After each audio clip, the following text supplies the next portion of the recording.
Have you been wanting to get into the medical field for your career? I know before our podcast career started taking off, I had thought about it. I think I'd be a good pharmacy technician. I think you have a lot of transferable skills for that, for sure. Me too. So if you want to get your CNA, CMA, LPN, EKG, ABC. Our proud sponsor, Allied Health, has got you covered. They have a career training center where they offer in-person and hybrid classes for you. So if you need convenient classes, covered, financial assistance, covered, industry-leading education, covered, advising, it's all covered. Well, reach out to our people at Allied Health at alliedhealthcareertraining.com and get to where you want to be in your medical career. Cheers. Here's to You is supported by One Life Spirits. One Life Spirits is built on purpose, culture, good people, and good drinks, so you can live one life to the fullest. That means shots that are smooth, tasteful, and pair perfectly with a lime, or our favorite, an orange, because if you're still chasing tequila with a lime, what are you doing? That orange slice brings out the bright citrus notes of Una Vida Blanco, which is smooth, authentic, and tasteful, like myself. Plus, Una Vida is 100% additive free, so you're enjoying tequila in its purest form without the hangover regret. Yeah, because it takes us 3 to 5 business days to recover now, and anxiety is not my friend. That's why you should stick with Una Vida or try cocktails instead of shots. Okay, a little. One Life Spirits also crafts El Trago, High Post Vodkas, and Le Bon Whiskey, all bold, smooth, and made to share. Whether it's game night, date night, or just Tuesday night, they've got the pours covered. Because it's not just about taste, but it's about that feeling. And we're proud spirit snobs, so treat yourself. Visit onelifespirits.com, swing by the One Life Spirits bar inside of El Primo, or grab a bottle at your local liquor store. Cheers. Do you got a gate or compressor or something you run through? Mm-hmm. I got those right I knew there. that. I know exactly what Dusty does over there. Yeah. Like exactly. I know, like you're ready to replace him at any second. Mm-hmm. No, Hard. No, don't do that. No, Don't do that. never. I would not know. It's so funny. People will ask me, and I'm like, I don't know. Ask Dusty. Yeah. Leave me alone. Yeah. I do the simple stuff.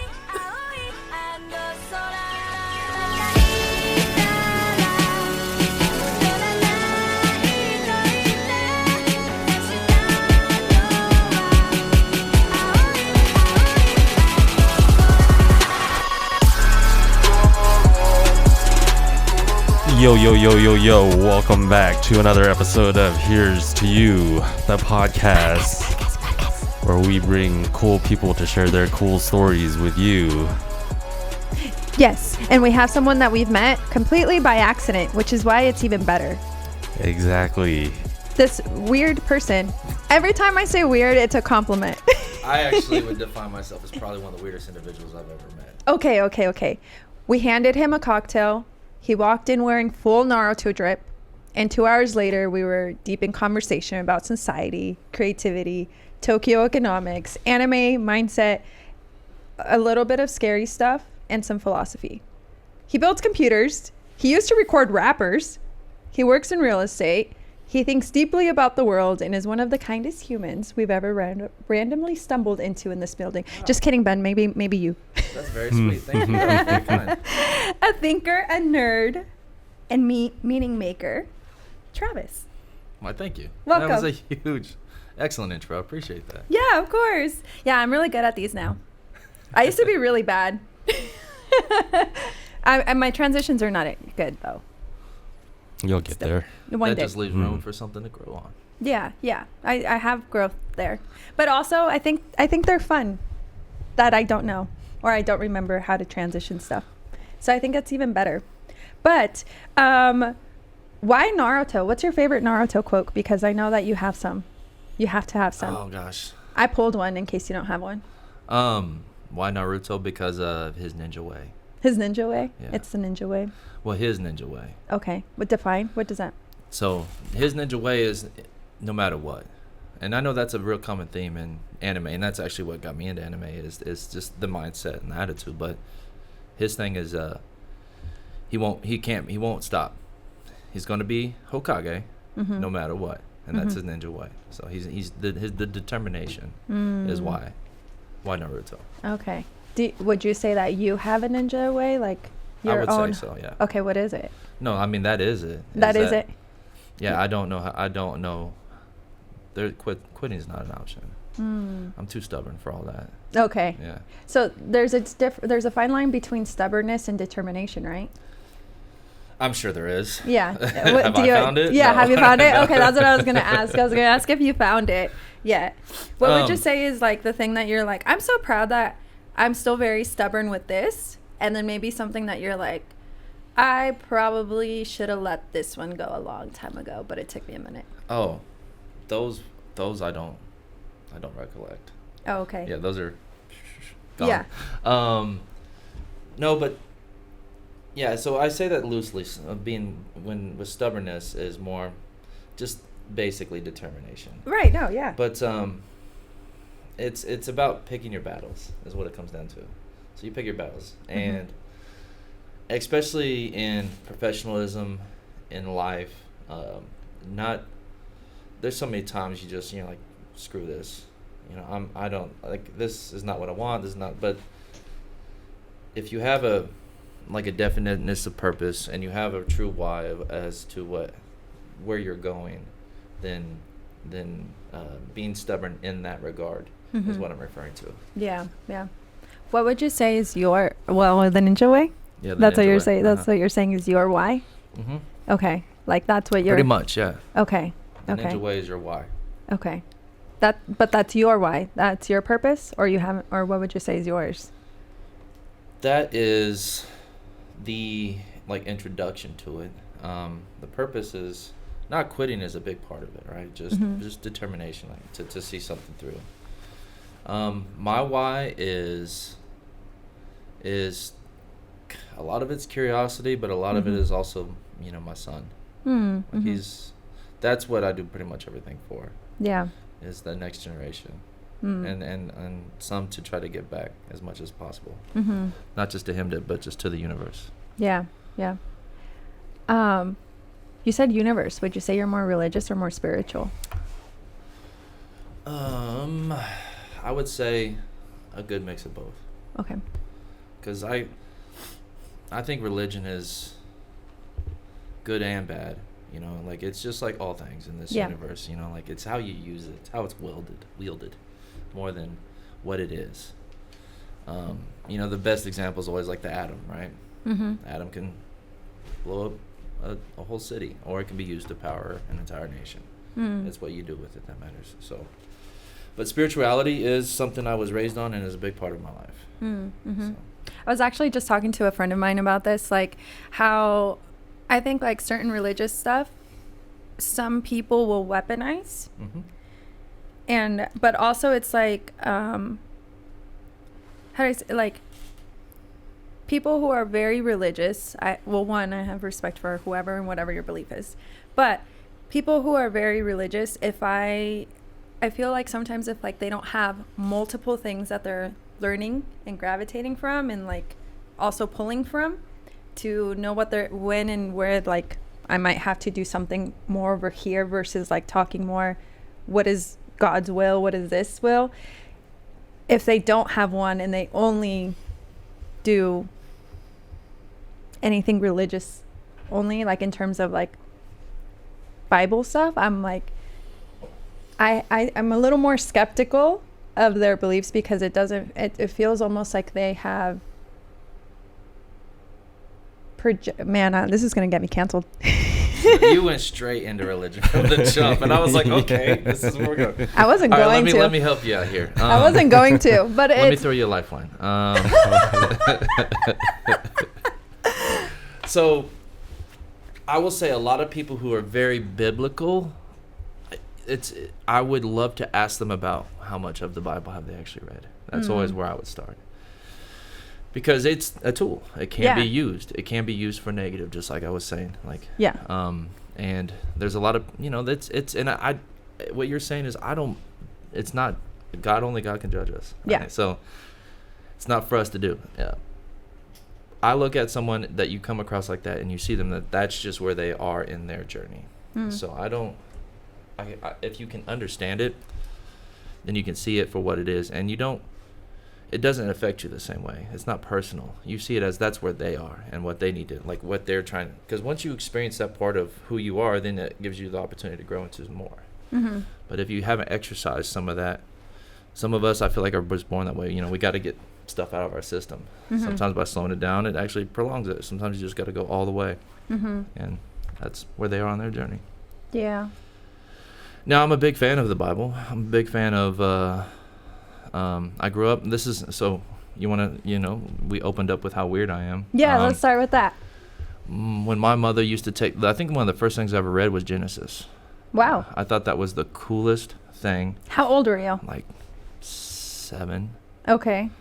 I thought this was like, dude, it's right here. Yeah. Like, I have these questions. I don't know about you, if it's a boy, a girl thing, a young thing, what. But when I was a kid, I'm like, where did we come from? What are we doing here? Like, what's the point? I do think everyone has those questions. I found Genesis. I'm like, duh, dude, it's right here. Yeah. Like, all the answers are like you guys are giving me all this BS runaround. It's right here, Yeah. So, but, I just thought it was fascinating. And then you can get really, really deep with it. But, I'm also a huge fan of, the Gospels and just the positivity that's written in a lot of the quotes and comments in there. But the weirdness was when I was a kid, and my mom, we loved to take me garage sailing. Mm-hmm. And I was always on a mission looking for 2 things: Bibles Okay. and calculators.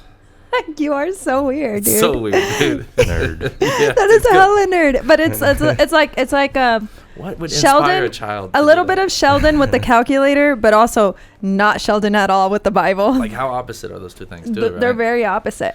Like, you're a man of numbers, but a man of Belief? higher power and belief. Yeah. And Because it really Mystic. comes down to yeah.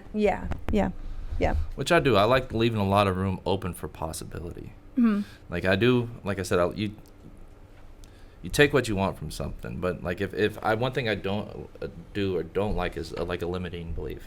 Mm-hmm. Something that says like this is the ceiling. The fixed mindset. Yeah, I don't appreciate that. Well, I shouldn't say I don't appreciate that, but it's not for me. And so when I look at these things, I if there is something in there that is a very limiting mindset, I remind myself that this too was man-made. Mm-hmm. This is also something from a human who has his own limitations. So it's not going to be everything or perfect. But what the Gospels dive into the most, and what I think most of what the teachings of Jesus is that God is within. Mm. And so that's an individual journey for all of us at that point. Yeah. So we can try to, and it's a beautiful thing to share that with people and for everybody of like mind to, use that as a way to come together and to create community behind it. Yeah. Now, but when you leverage that for some kind of form of control over people, that's where that's a slippery slope, and religion has like historically been used that way. Yeah. So, but we avoid that. Here. I mean, my universe is my reality, and I just. Oh, I like that. So I see. So like you would say like, it's like, yeah, the way that you're going back to what you just said, Jesus is in me. So it's almost like you're saying universe is in me, and this is my reality. This is my universe, and what I'm experiencing on a very weird, or not weird, on weird, but on a rock that is spinning amongst a lot of crazy things. Right. So this is my only experience right now, and then at the same time, I'm in this spinning rock. So it also doesn't matter. Yes. You know? You know what I mean? Like the fine line between both of it. Yeah. Both of those things. Well, I think all things matter, but not in a cosmic sense. I mean, we are literally dust in the wind. Yeah. Like a speck of dust throughout the history of all things that are. So what does it matter? Even everybody who spends their entire life or lineage obsessing over like being remembered historically, that's still not even a blink in the eye of the universe or in God or whatever. It's such a small window. Isn't it crazy to think of things wild. like that? And then I don't think it's crazy to think of things like that. Yeah. I think it's crazy in perspective, but to not think of things like that is crazy. Because elaborate there. Because we are very good at getting lost and blinded to a situation or a circumstance and act like that's everything and this will last forever. But that's it. That's such an idiocy.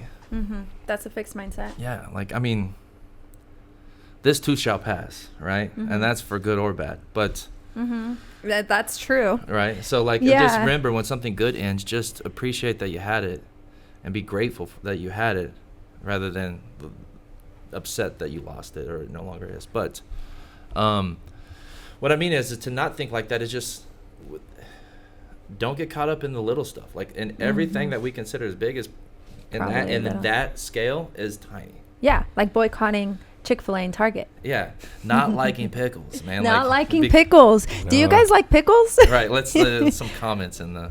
Yeah. What were the pickle stuff again? I don't like my cucumbers pickled. I don't like them either. I like the cucumbers cucumbery only, not pickly. Y'all are tripping, man. But like I said, I'll do. those I mean, borderline. You're like, that's where I draw the line. I was to say borderline limited mindset, man. Like, limited line. But like I said, I do like. Weaponized. I do enjoy. Why do you gotta be one or the other? This is, they both are beautiful in their own way. I'm passionate. Passionately against pickles. Yeah, that's why. Passion is what. I wouldn't say I'm passionate about about any sort of pickles. I enjoy them in spears. In spears. Spears. Yeah. Why would you say the spear? When you're saying spears, you're saying the long ones, Like right? a quarter, right? Yeah. A spear is a quarter. Why do you like those over the? Just I imagine the round chip ones. Yeah. It tastes better to me. Would you say that? Totally different. Really? Absolutely different. Oh. Something about like how much the vinegar penetrates or something. I don't know, but like a spear is like, I mean, like I said, if it's just like a a snack, fleshy, juicy. But I like pickles. The fleshy, juicy. Yeah. I like pickles on sandwiches, on burgers. Should have called them. Kind of like a You don't put tomato. a pickle on a burger. Like, I think that's wild. Say that If again. you don't put a pickle on a burger, like, That's to me, disgusting. that's wild to me. I'm kidding. Like, No, I don't like mustard, them. pickle, onion, the Midwest trio.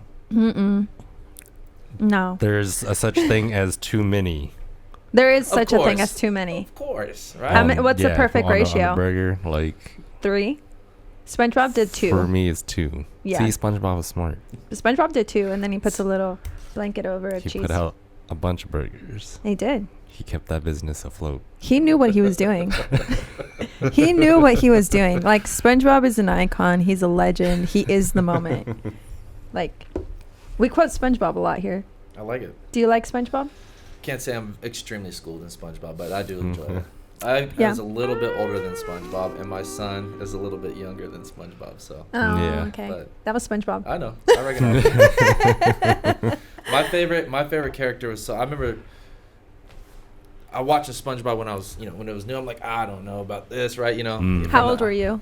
I mean, probably in my 20s. Oh, well, that makes sense. And yeah. but I still watch cartoons. they're funnier That's what I'm as you gonna get to. older. That's yeah. what I was saying. Okay. So, but then I saw one, and it was an episode where what's the squirrel from Texas? Sandy. Dude, it's Sandy. So, all the characters are really well done. I Yeah. will give them that. Great character development. Great character development. So Immaculate vibes. so I don't like. It was part of a laid out plan, but SpongeBob started disrespecting Texas. Oh yeah. To Sandy, and you just see them running. Yeah. Like, in the background's moving like a million miles an hour, and this hand comes from like 10,000 miles away and just picks him up, and then you just see him disappear in the distance in this mushroom cloud. Yes. Just I was dying. Yeah. If you ever met a dude from Texas or a gal from Texas, you know why that's so funny. But Yeah. Don't mess with Texas, man. So, That's what I'm saying. Like, I feel like as you get older. When I saw that, I was like, okay, I see the hype. I get this. I could dive in deeper on this. Yeah, so. there's a lot of hype. I think my favorite episode of SpongeBob is the one where they're on the Flying Dutchman boat, and they're learning how to be ghosts, Patrick and SpongeBob, and the Flying Dutchman. So you haven't gone in, right? So he's like, the ghost of the ghost of Bikini Bottom, and and so they end up getting on his ship, and they have to be his trusty people on the boat. Like, they have to like do everything on the ship, I mean. And so there's just a lot of moments where they're being fucking stupid, like they're being SpongeBob and Patrick. Yeah, right.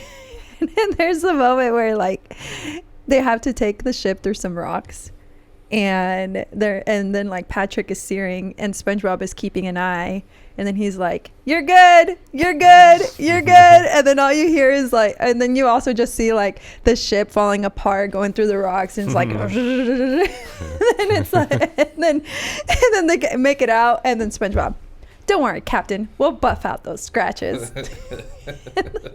I quote that all the time. Well, that's a good quote. That's one I will hold on to. It's a good quote. It's a good quote because it works with everything. When I fuck up, don't worry, Captain. I'll buff out those scratches. Exactly. I like it.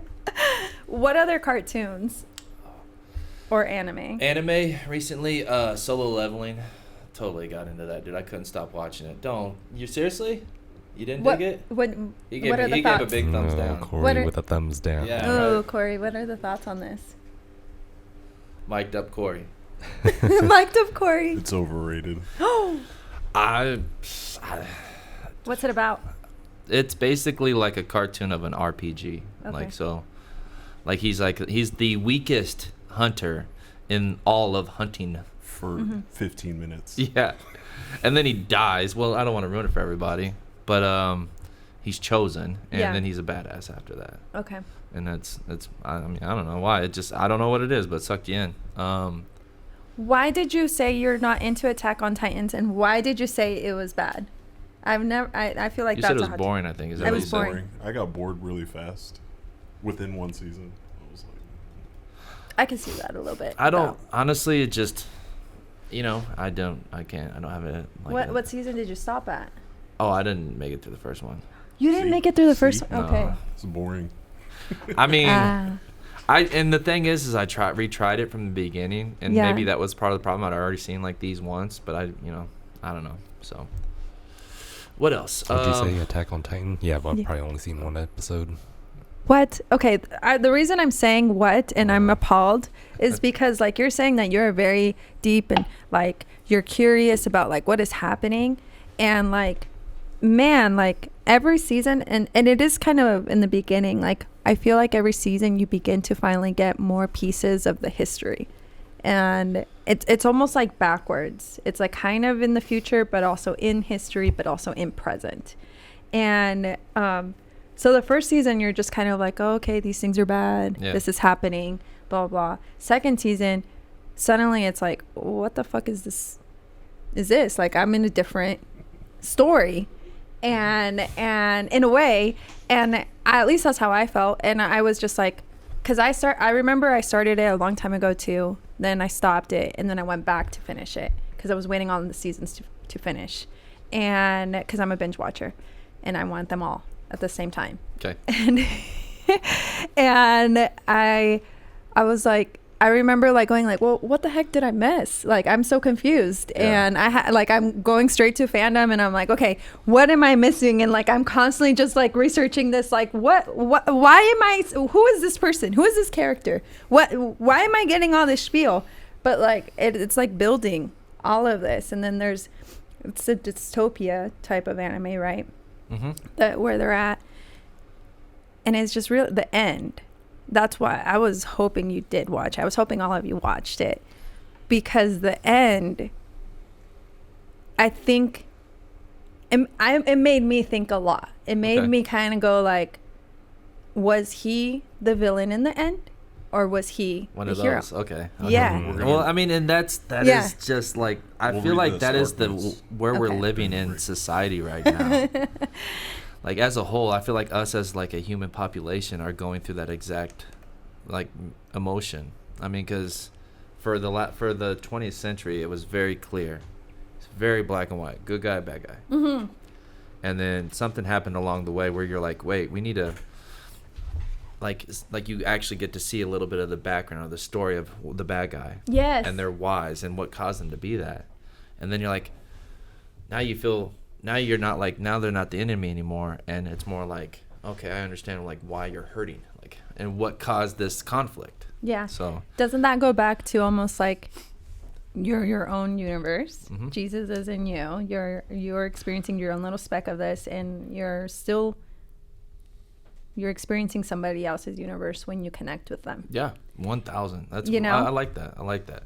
I wouldn't say Jesus in you. I would say whatever you're, you know, like, you know, that's specific to each person. Like I said, when it is your own journey, it is your own journey. So like it's, you know, whom or what ever, you know, it is that's your journey. So Yeah. but yeah, and that's part of, I think, of like real human evolution is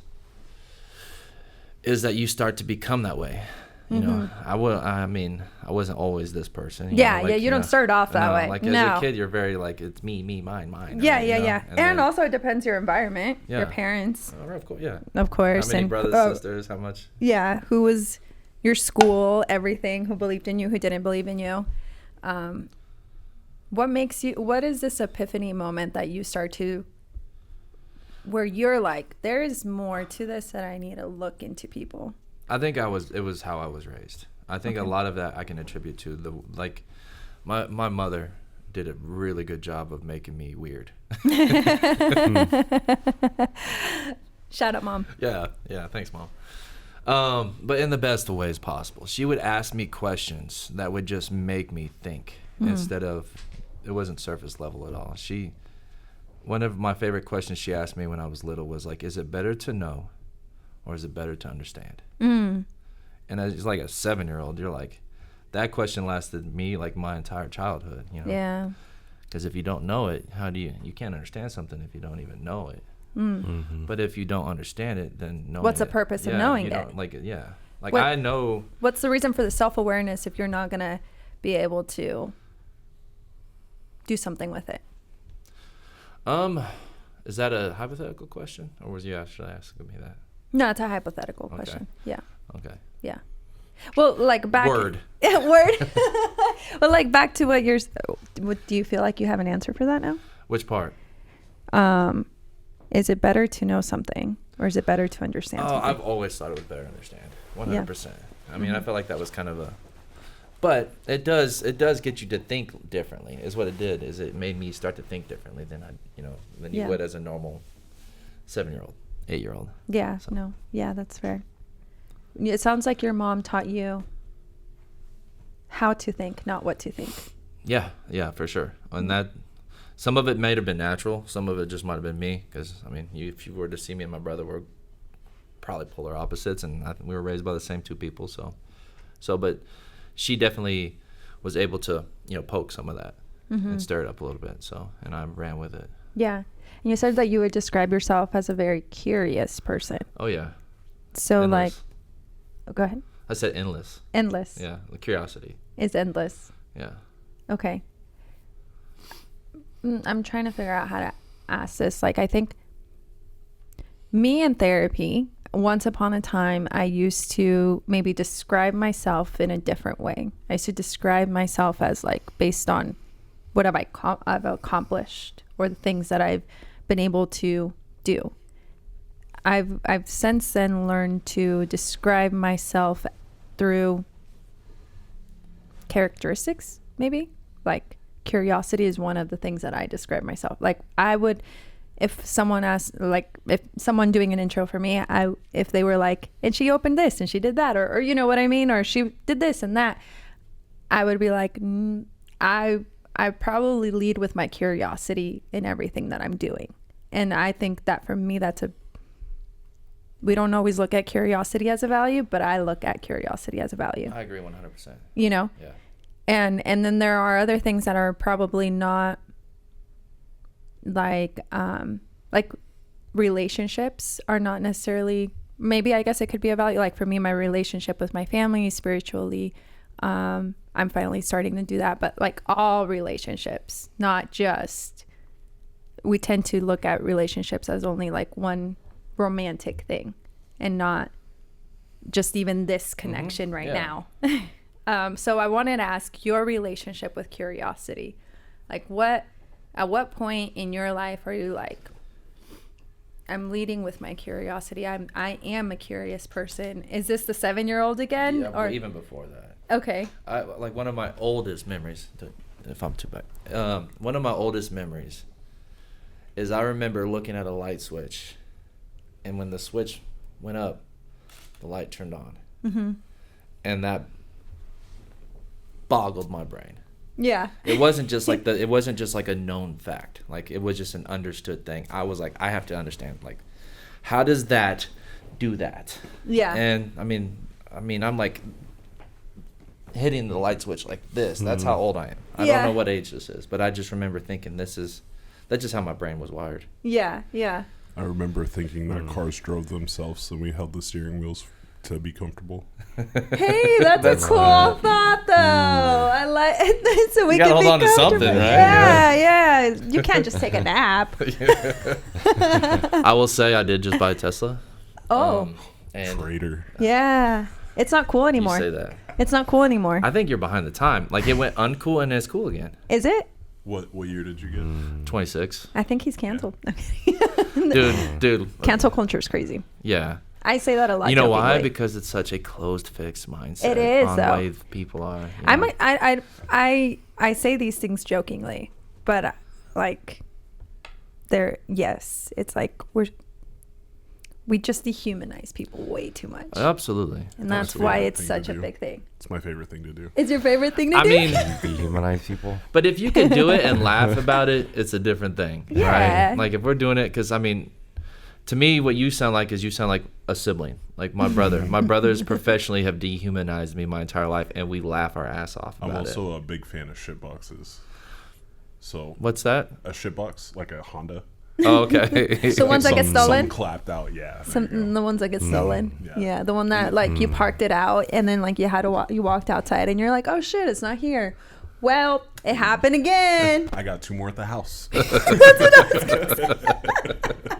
It's fine. No, I still think it's weird seeing a car drive by and hearing absolutely nothing, and you go, "The fuck was that?" Yeah. You No. Yeah. wanna hear I'm silent. Like, you don't hear nothing. Like, if Silent but deadly. depends on Where's the fart sound when you need yeah, it? the need. No, Um, it's silent. yeah. You didn't hear. Yeah. All right. Yeah. Just wait. So you're a Tesla now. Yes, it's the greatest thing ever. Why? Because I press a button and I'm on my way. I don't touch a thing. I put on my audiobooks and I'm just chilling. You know, just like it takes right on red, everything. Like I don't do nothing. Like, I think that's incredible. Have you guys seen the Waymos from San Francisco? Well, I think they're going to other cities now, but they are in San Francisco first. Yeah, where The driverless cars. They look like something out of Back to the Future with all They the, do. Yeah, It's yeah. almost like a toaster. Yeah. I've been in them a toaster-shaped couple of times. anyways. They're actually pretty cool. Yeah. I mean, They're so interesting. they have. I think it's in Texas, maybe Dallas, because that's where Tesla relocated to. They're allowed to be fully self-driven, unsupervised. So Really? they have Teslas. The same thing that I have one is like a self-driving cab in Texas. Oh. So they're there. They're ready. They just have to slowly, they got to work it up. And I mean, obviously, you want, anything on mass scale like that, you definitely want to test it a little bit before you just release it to the Yeah. Yeah, the world, so. yeah. But no, I'm a fan. It does a great job. Which even like for I long charge distance at drives night. though, That is a that's a downfall of them, right? Yeah, I agree. Some people really appreciate it. My buddy who got one too, he likes it. And I mean, I appreciate his perspective on it where, you're going to stop somewhere, you're going to stop for 15 minutes, let it charge, get a snack, use the restroom, whatever. By the time you're done kind of working out, getting some blood flowing, you're ready to hit the road again, right? Where I also have an Avalon, like a hybrid Avalon. Thing does. I mean, I'm all about the fish shit, right? So over here, like Shout out Toyota. Yeah, for Yeah. sure. No, I used to sell. Out I mean, here I used to sell. flexing on I used to us. sell cars, and so Toyota was probably my favorite I sold. But okay. but I mean, one tank of gas in that thing. Even then, it makes it like 500 miles, and it's a 12-gallon tank. So that so you can hit anywhere with that. I mean, Yeah. and 12 gallons takes like 2 minutes to fill up. It's not a big. That's a tiny tank. So.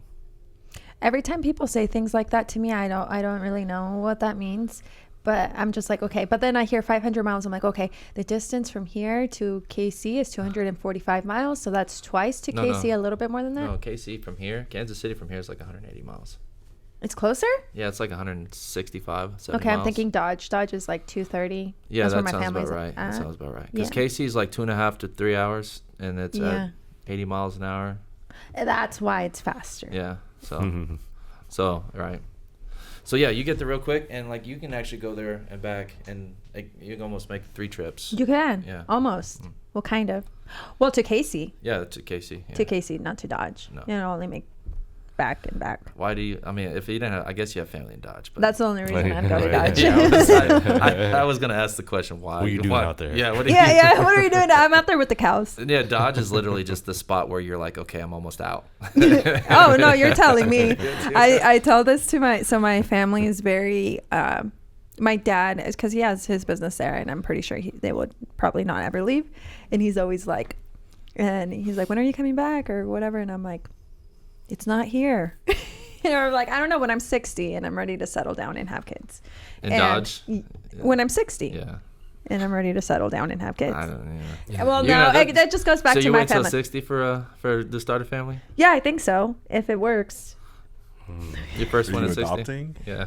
Nah, it's just a joke. Oh, It's just a joke. I was ready to see sometimes it through. sometimes I'm like, my sarcasm is too serious that you I think can't it's. tell. I don't know if it's. Yeah. Like, well, You I know? think it's your like how you present Straight it. face. Yeah, you're very Yeah. yeah. Because it slid past me real quick. I'm like, hold on. Like, it kind of did make me have Ah. to wait. 60 kids? You know what I think I've learned about myself is that, like, I tend to like smile a lot naturally, and then when I become sarcastic, I go serious, and so then people are like, I like she's that. for real serious, and I'm like, No. no, Nah, man. chill. I say a lot of Whoa, dumb dude. shit. Yeah. Why so serious? Yeah, Right. like how'd you get there? I like that you keep people on your toes. Yeah, That's excellent. yeah. Be ready, stay ready. That's what I'm saying. Don't get ready, stay ready. Yeah, exactly.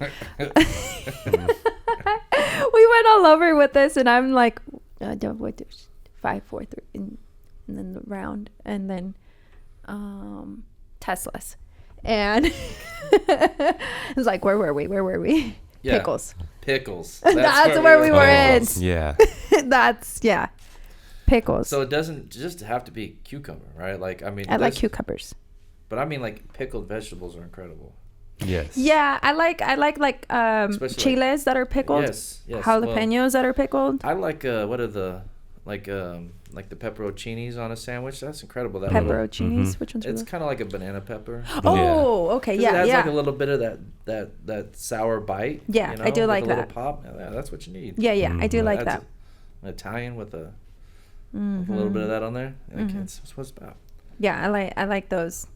It's just I can't do the pickles. I don't know what it is, and I've tried. So, like, you know how Lay's will do random flavors, Mm-hmm. and You they got that pickle flavored bag. yeah, because I wanted to try it because I was like, well, maybe if I don't like pickles, the pickle, maybe I'll like pickle the flavor in a chip because I love chips. That was my I logic. feel like they did a great job with that sales, like that marketing. They did, yeah. So I tried it, Didn't like it. and I didn't like it. I almost threw up. Yeah, that sounds terrible. Honestly, Yeah, I a don't pickle know. flavored chip sounds awful. I don't like. Yeah, I mean, salt and vinegar. If that's what you're going for, just stick to the original. But the original. What yeah. about fried pickles? absolutely. I can kind of get behind those. I'm thinking Old Chicago, I think, has them- fried pickles. Dip As them long in as they're ranch. not the spears. Yeah, no. Whoever fries a freaking spear and It's like weird. that's the wrong kind of weird. Yeah. That's not the good Yeah, kind of that's weird. not Wait, the good why? kinda weird. Why'd we draw the line there? No, I You don't just- know. Have you ever had one? No, not the speared ones. I've only No. It's had just the like it's tiny like ones. overkill. Yeah, you want Yeah. a chip. Like Yeah. you Yeah. want a bread to vegetable ratio. Ratio. Yeah. Yeah. Right? You want Nice. like something doesn't. You want something to fry like that. So Yeah, I don't know. if you're gonna go, go. Yeah. Like, I forgot where I even had that. 'Cause I just the banished spears. it. I remember the first time I was like order fried pickles, and if they bring out spears, you're like, what do I do with that? Like, Yeah. like that's They're like serial killers. yeah. Like, that's what you do at a party. It's a fucking appetizer, man. That's fair. That's fair. What are other things that make you think that people are serial killers? Like, you know, like the wearing socks when they go to bed? Yeah. What bridge? I did we just actually, you jump know off? what? Within all of my realm of Things bad. curiosity, I never really dove down that path. What Well, makes people? I don't people think. are like- I think the only thing that really makes a person a serial killer, a true serial Oh, killer, is going to be like a genetic, like inbred. Yeah. Like you're. I thought you were gonna say at least 3 people. What is that? What do you mean? Like name a couple? Drop names? No. Oh, The math makes you a serial killer Oh. when you've mathed it. okay, right? Yeah, because two doesn't quite make that. No, it's 3. You just killed It's 2 3. people. Yeah, You just two- killed 2 people. when you that hit 2 could still 3, be like self-defense and accident. Like, it's not till you Yeah. hit the 3. It's not till you hit the 3. That's where you make the documentaries about, like, were they really bad people or were they not? The documentaries are 15. Like, we need. That's I mean, Well, some, because, like, okay, Monsters, season 1 from Netflix, it's about the brothers who kill their parents. And, Yeah, but that's not a serial killer thing. That was like oh, that's true, you're LA right. news. Okay. Like, they so were, do you like, want some of super my rich. insight on like how I think? May I share my I my guess mind you're, with you? since you're here. Yeah, right. I guess why not? So I guess we invited Travis, so go ahead. Please share away. all right, Cut so us off. yeah. Oh yeah, allow me. No, so so what I would Steps think in. about would be more or less like, what is the difference between a serial killer and a like someone in the like a military man who has lots of awards and accolades. Oh. I mean, they did the same thing. They both took lives. Yeah. Now, what's crazy to me is that one is promoted as a hero, Yeah. and the other one is literally, in your words, labeled a monster. Yeah. The result, essentially the same. The atomic bomb. Yeah. Well, the atomic bomb was a mass murder. No.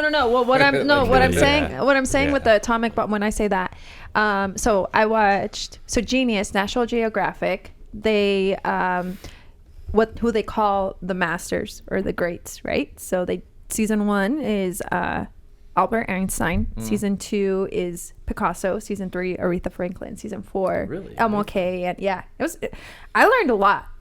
Anyways, I'm Sounds learning a good. lot. Yeah, it's been good. MLK and oh my God, the leader of the Black Panthers. No, he's not the leader of the Black Panthers. The other guy. Anyways, Yeah, Malcolm I X. was gonna say. Yeah. So season 5 is MLK and Malcolm X. Yeah. Anyways, Albert Einstein, when he develops the atomic bomb, he does it for a different reason, and then he realizes, and this is why I asked this in the beginning, but then also you said it more eloquently, and I'll come back to that of what I meant there. He said he is or at least the way that it was portrayed in the documentary show, was that he realizes that he has the math for this mass weapon. Potential, Yeah. I love that. Potential, and he is trying to get rid of it. He is trying to hide it, that he has this, and then because he knows it's going to be used for mass murder, especially at the time that Albert Einstein is alive, because this is, I think this is World War II time. Correct. Yeah, and 40s. yeah. So I think he dies with that one being one of his biggest regrets of him, with all the curiosity of the world that he has, and he's wanting to get these answers, and the reason one of the reasons why he figures out the math to make this thing is not for mass murder, but it's also, his curiosity leads him The down. potential of what it has. Yeah. Because it can power the world. Yeah. You can use this energy. It can be used for destruction. Just all things. Yeah, and that's why he goes into this, and so anyways, why was I going to this? To me, that was connected because it was is it better to know or is it better to understand? And He all understood that was what this could, what it could be used as. But he is what is considered one of the masters too, as in this he person. is, without yeah. a doubt. And so for him, because he's so determined, and all of these masters and all of these shows too, these seasons and others throughout history, they're determined. They're chasing at this time, and also the word is greatness, but now probably doesn't land in the same way that it was for them then. So it's like they're chasing greatness, not power, but knowledge, growth, all these things. And to do that, you have to sacrifice a lot. They were all very bad parents. Right. Very bad lovers. All of them. We love MLK. He was well, actually I haven't finished it. So not as bad, but a little bit. And to the monster stuff, a little bit, kind of. It's like, when do we draw the line of, do we continue, like, when do we draw the line of, like, this is something to raise up and admire, and this is something that is not? And I think to the serial killer stuff, maybe it's a little easier, maybe, because I think the people who get awards for, I mean, the way that they're described for getting these awards, it's not because of how many people they killed. They're like, they Bravery. won. Yeah. Like a Medal of Honor, you know? Yeah. They completed the mission. Yeah. Just so happened So- they had to run through 20 people to do it. Right. Yeah. So preamble is that I'd want to make sure that when I bring that up or when I have these thoughts, they're not of judgment. Like, I do not, you know, like all of our armed forces people out here, I am not. Yeah. Because they. Yeah. Don't cancel us yet. Right. Yeah. Just give us a little bit. We got plenty more to worry about, right? So, but my grandfather used to tell me, who was in World War II. He said he used to always, he taught me a lot of weird stuff, or he gave me a lot of weird little tidbits, and I always picked up on like quotes. And a couple from him. One of him was that it stuck with me, and I didn't realize how powerful it was when I was, again, you know, single digit age. But he told me, he said, you're going to have more in common with the person that you're pointing the rifle at than the person who told you to point the rifle. Oh, yeah. And so, and that's what he was very anti-war, very anti-conflict, and understandably so. You know what I mean? Like, anybody who's experienced that I'm aware of, comes, you know, they come back and they need emotional, and then you need, that is not what we're here for. I personally don't believe that we came to this earth to extinguish another person's like journey and what have you. And the only reason why we have a conflict, let's be honest, is that two people that neither of y'all have ever met or ever will know have like a similar desire of a certain one thing of a limited amount. So they are going to like, so and they have power that they can exercise. They have the authority to be able to exercise in mass multiple people to go chase this thing. And I think of the limiting source. I think what they have is an understanding. They understand. They don't know. They understand how to. I see what you're saying. And how to put all these right elements together, and you create that conflict. And being the person who's pointing rather than the person who's carrying and running in the middle of it. Yeah. I was going to start with this one because I was like thinking of Naruto quotes. I don't watch it. Yeah, give me that quote you have. Yeah. And then so this reminded me of that was, and I might say the character's name wrong, so don't kill me, guys.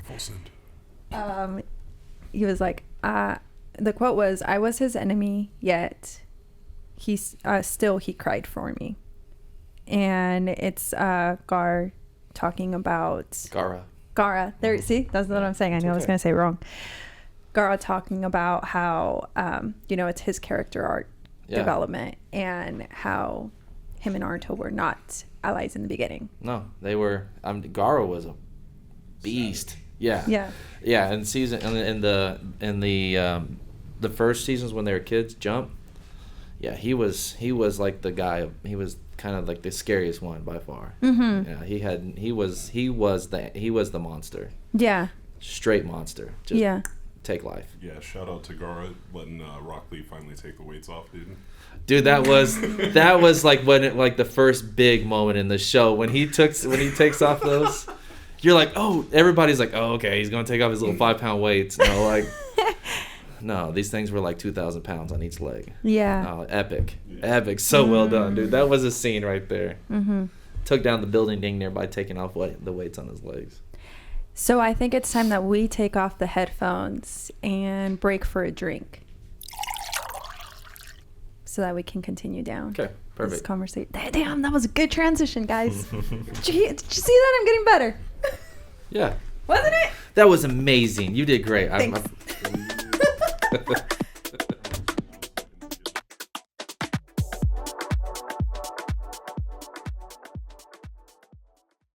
Have you been wanting to get into the medical field for your career? I know before our podcast career started taking off, I had thought about it. I think I'd be a good pharmacy technician. I think you have a lot of transferable skills for that, for sure. Me too. So if you want to get your CNA, CMA, LPN, EKG, ABC. our proud sponsor Allied Health has got you covered. They have a career training center where they offer in-person and hybrid classes for you. So if you need Convenient classes, covered, financial assistance, covered, industry-leading education, covered, advising, it's all covered. well, reach out to our people at Allied Health at alliedhealthcareertraining.com and get to where you want to be in your medical career. Cheers. Cheers. Yeah. You're okay with all the jumping around, right? Yeah, Okay, good, cool. Because we're going to continue jumping around. that's fine. Okay. All right. Okay. I mean, Ready? conversation is conversation, you know. I think this is a great conversation. Oh, well, I feel like we're just getting started. Yeah, we're scratching the Yeah, surface. absolutely. We're buffing out the scratches. Puffing out them scratches, Kevin. We're going to buff them out now in this next sequence. This is fun. Segment.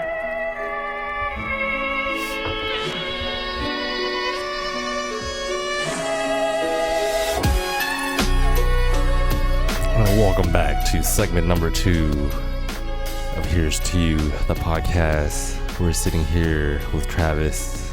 We've got our drinks poured.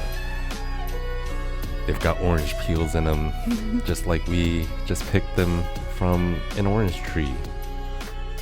Vanister, I did. what did we make today? This morning I went out to my backyard and I went to my orange tree where it's next to the watermelons that I grew from Sydney's episode back in episode 49. Mm-hmm. And I picked the freshest orange I could find just for Travis.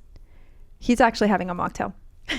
But because we do like alcohol, not that much, Dad.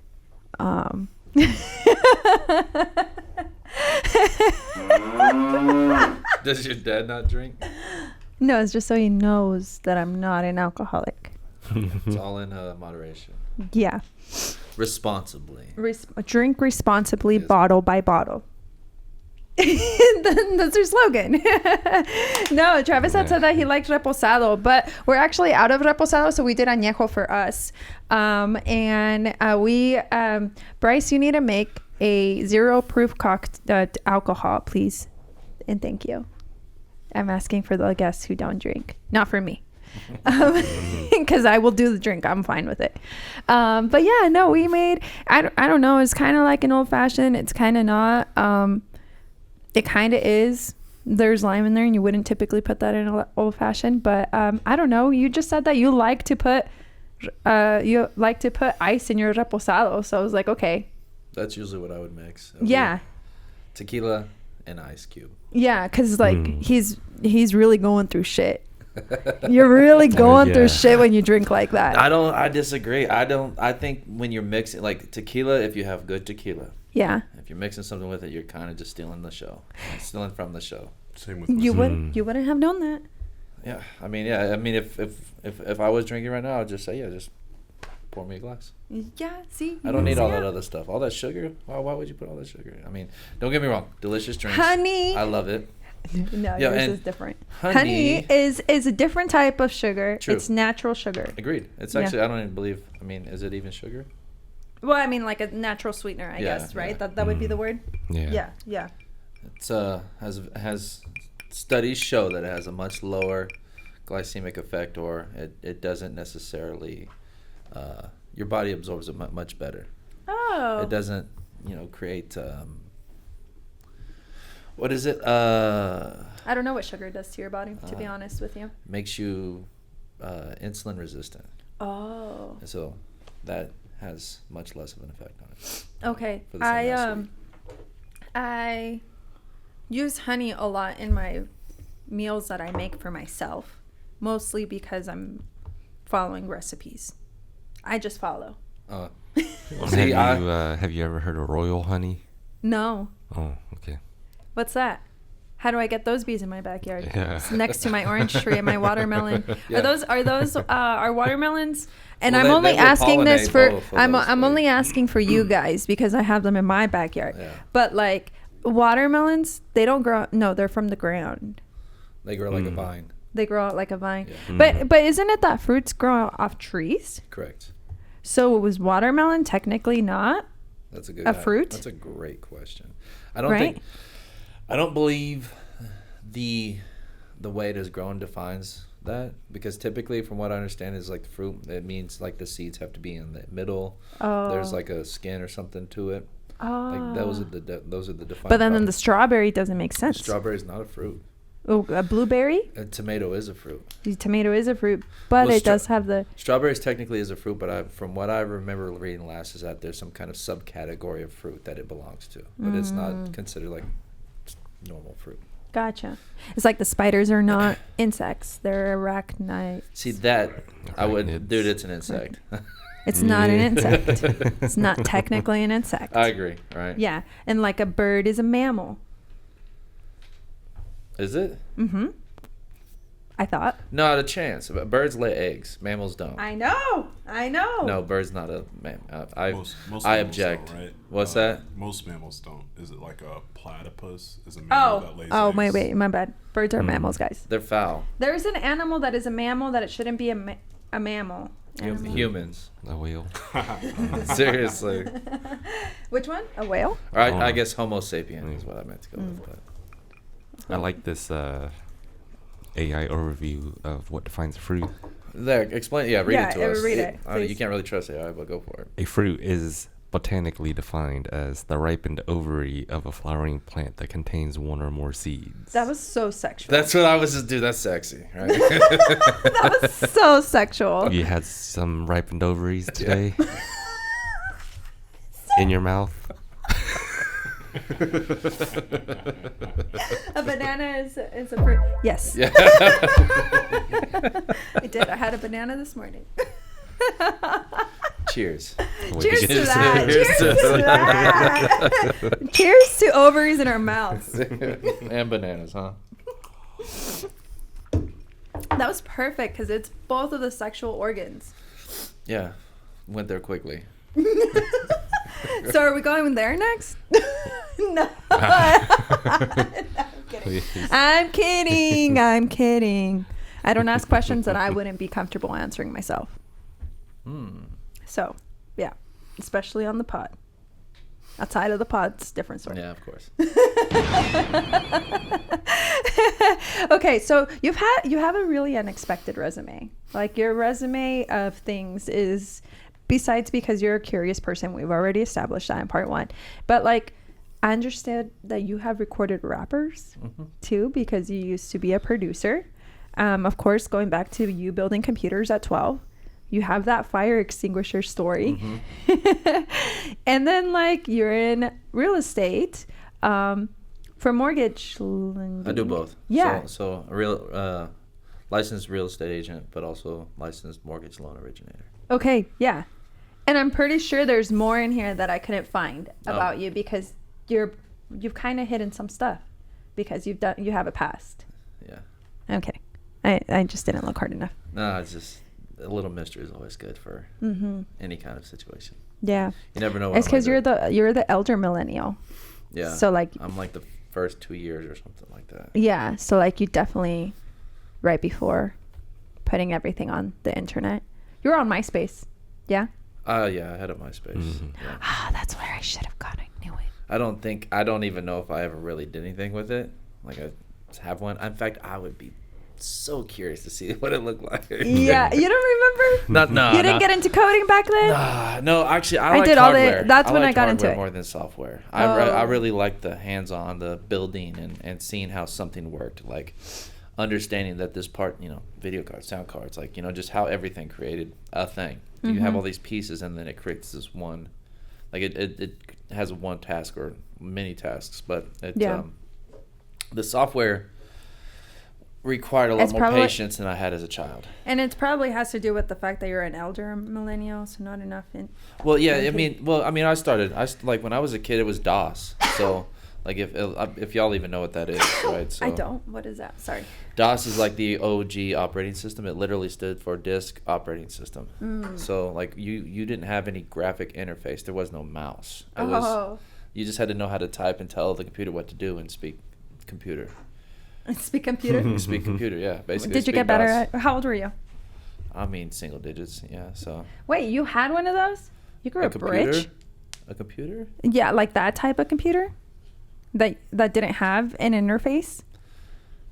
The Windows. Well, it just didn't really wasn't a thing yet. Like it wasn't until like Windows 95 did computers have graphic interfaces. Yeah, but you're saying you grew up with in terms of, you had that at home. Like we used a computer that had DOS, and you had to be like. You had that at home. Yeah. You'd have to type if you want to play the game, you had to type the commands. Yeah, something.exe and hit enter. I only know that because of Sheldon Cooper, The Big Bang Theory. Yeah. That's the only reason I know that. So that's what I'm visualizing as you did. But I'm saying you had that at home. Yeah, so you grew up rich.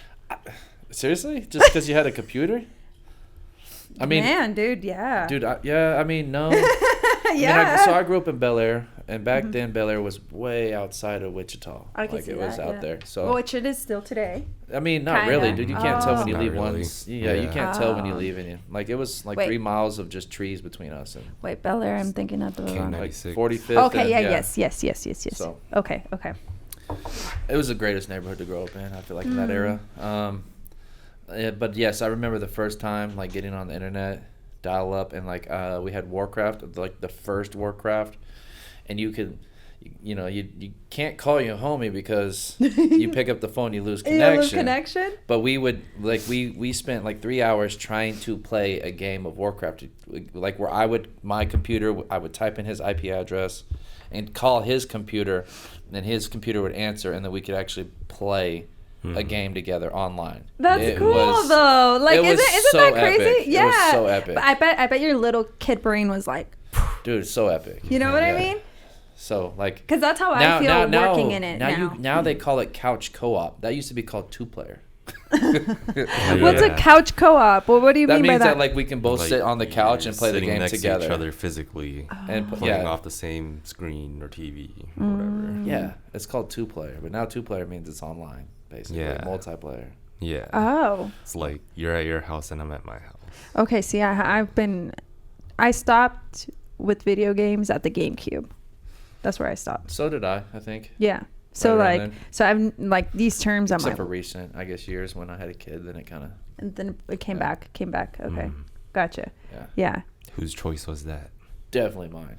Yeah. Oh really? Yeah. No, I mean it's like I love it. I love it. Yeah. That's the reason you had a kid. Dude. No, seriously. Besides the sex. Yeah. Well, Besides no, the see, that's ovaries just and the bonus. bananas. That was the bonus, right? That was the bonus. I will say my favorite thing about being a dad is I get to relive childhood through my son's eyes. Aww. It is the freaking coolest thing ever. Yeah. So much fun. How old is he? He's 10. Oh. Yeah, he just turned 10 a couple 2 months ago. But What is your favorite question that you've asked your son? oh Jesus, I fail as a dad on that level. No, I'm not nearly as cool as my mom is what I'm saying. I've asked him those same questions though. Yeah? Like a lot of those same questions. What has he But- told you? I'm But curious, if you remember. I don't necessarily have like those one line questions that I hit him with. We just have very deep conversations. Oh. So we really will get into conversation. And my favorite question that I've asked him is, what do you think? Just in general. Yeah. Yes, Yeah. so- letting him. Yeah. Like Express himself. The greatest thing I ever learned as a parent was the Socratic method of teaching. Oh yeah. Yeah. So My nickname as a child, my mom used to call me Walkie Talkie because all I did was follow her around the house and just be like, and just ask questions. I asked a million questions, and my son, identical to me on that level. Really? Like do you love that or do you hate that? You know what I mean? Because It like has both you know, moments, yeah. right? Because like I was love the that talkative about one. him. I love that about him, but sometimes I am not. Like, you know, like the When you're at the level of burnout and you're like you're getting that the why. Why? Well, then why? Like what? Well, what does that? Why? Is I don't that? know. Google it. Well, now it's TikTok though. Yeah. Oh, I don't. We don't do a lot of That's that. good. So like, Have you read The Anxious Generation? no. But, You need to read that book. Okay. no, but I keep mean, going. I think I know enough of the basis about it. But like, if the guy who invented the technology that we all abuse didn't allow it in his house, I think there's a strong like that should tell me everything I need to know. Yes. So it goes. The Anxious Generation. Really, really good book. I'd recommend it to everyone. I read a lot of. I don't have kids. I'm just an aunt, and I'm just trying to be a really good aunt. That's all. The cool aunt. Yeah. Yeah. Everybody needs those. Yeah, I'm just trying to be a good aunt, and I have both. You know, I have nephews and nieces, so I'm also like unlearning a lot of things that I used to believe too, just so that I can be a good aunt on both of those areas. But the Anxious Generation, it's talking about just the rise of social media and how really we should really there should be an age limit of when you can get access to social media, which should be at 16. I agree.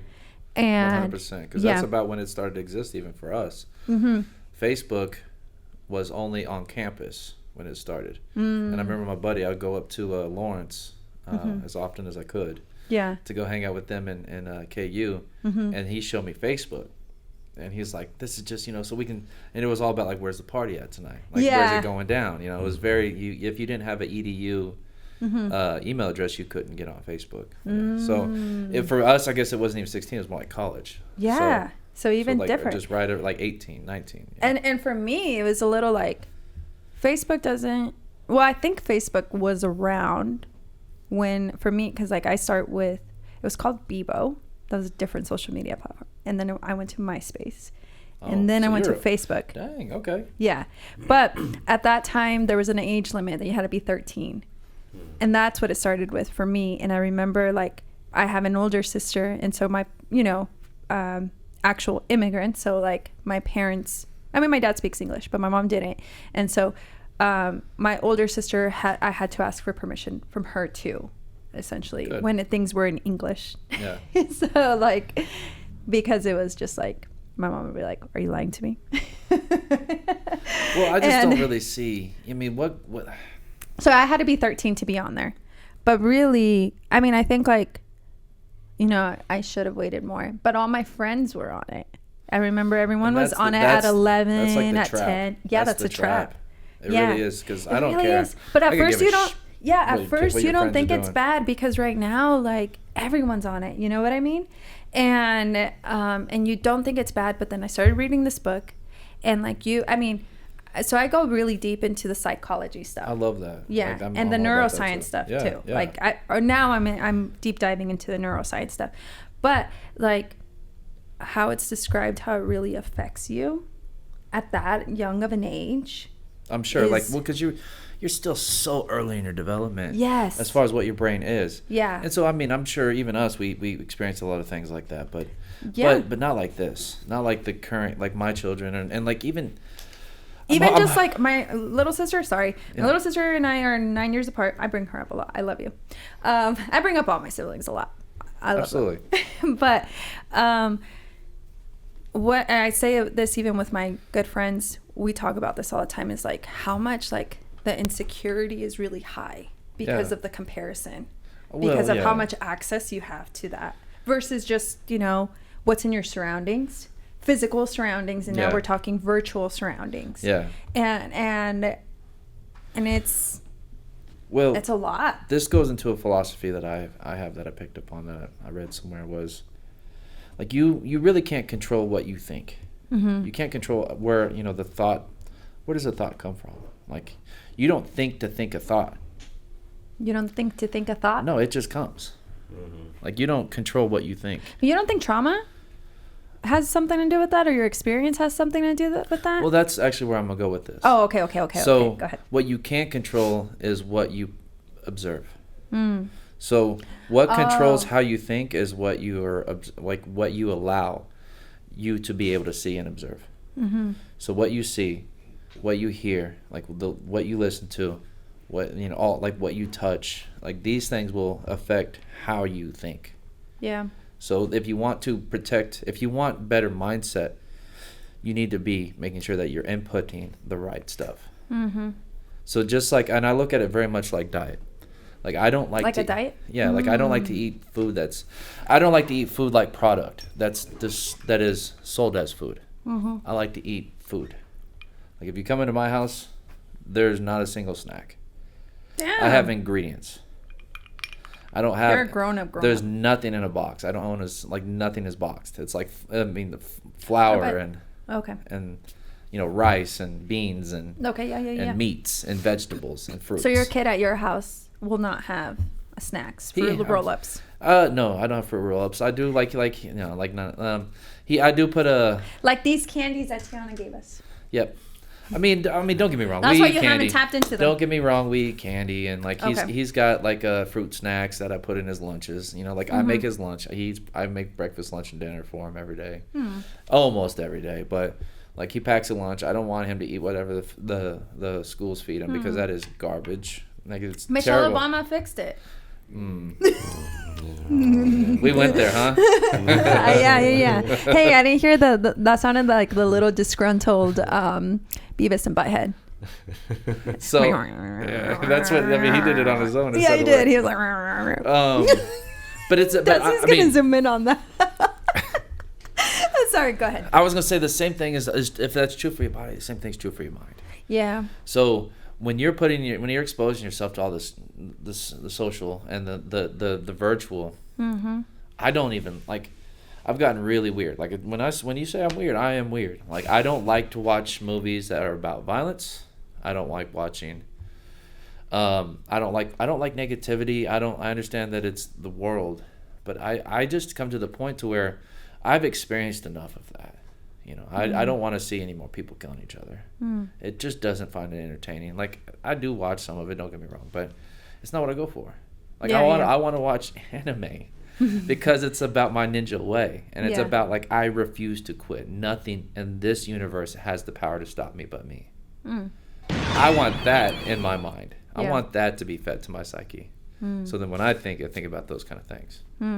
That's what controls where my thoughts come from. I think that goes back to what you said at the beginning.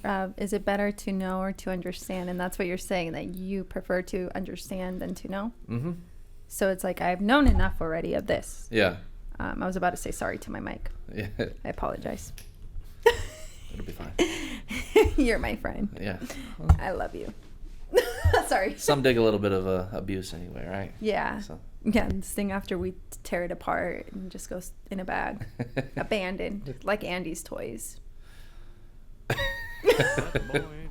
Eventually, we're going to be able to leave them up all the time. Ooh. I love how you just speak everything into existence. Boom. Yeah. I love it. I love it. We started down this path because we were talking about your unexpected resume. Okay, yeah. And there was a lot of really good stuff in there that I wanted to trail off into. But I already forgot. So you recorded rappers though? Yeah, well, I recorded music. Okay. So Ben told me that you used to record rappers. That was a lot of my client base, yeah. Oh, okay. And my brother, so it started off with my brother and I started making music together. And I wanted to, weird story, but anyway, we used to, I don't even, there's too much knowledge, I can't share some of that. No!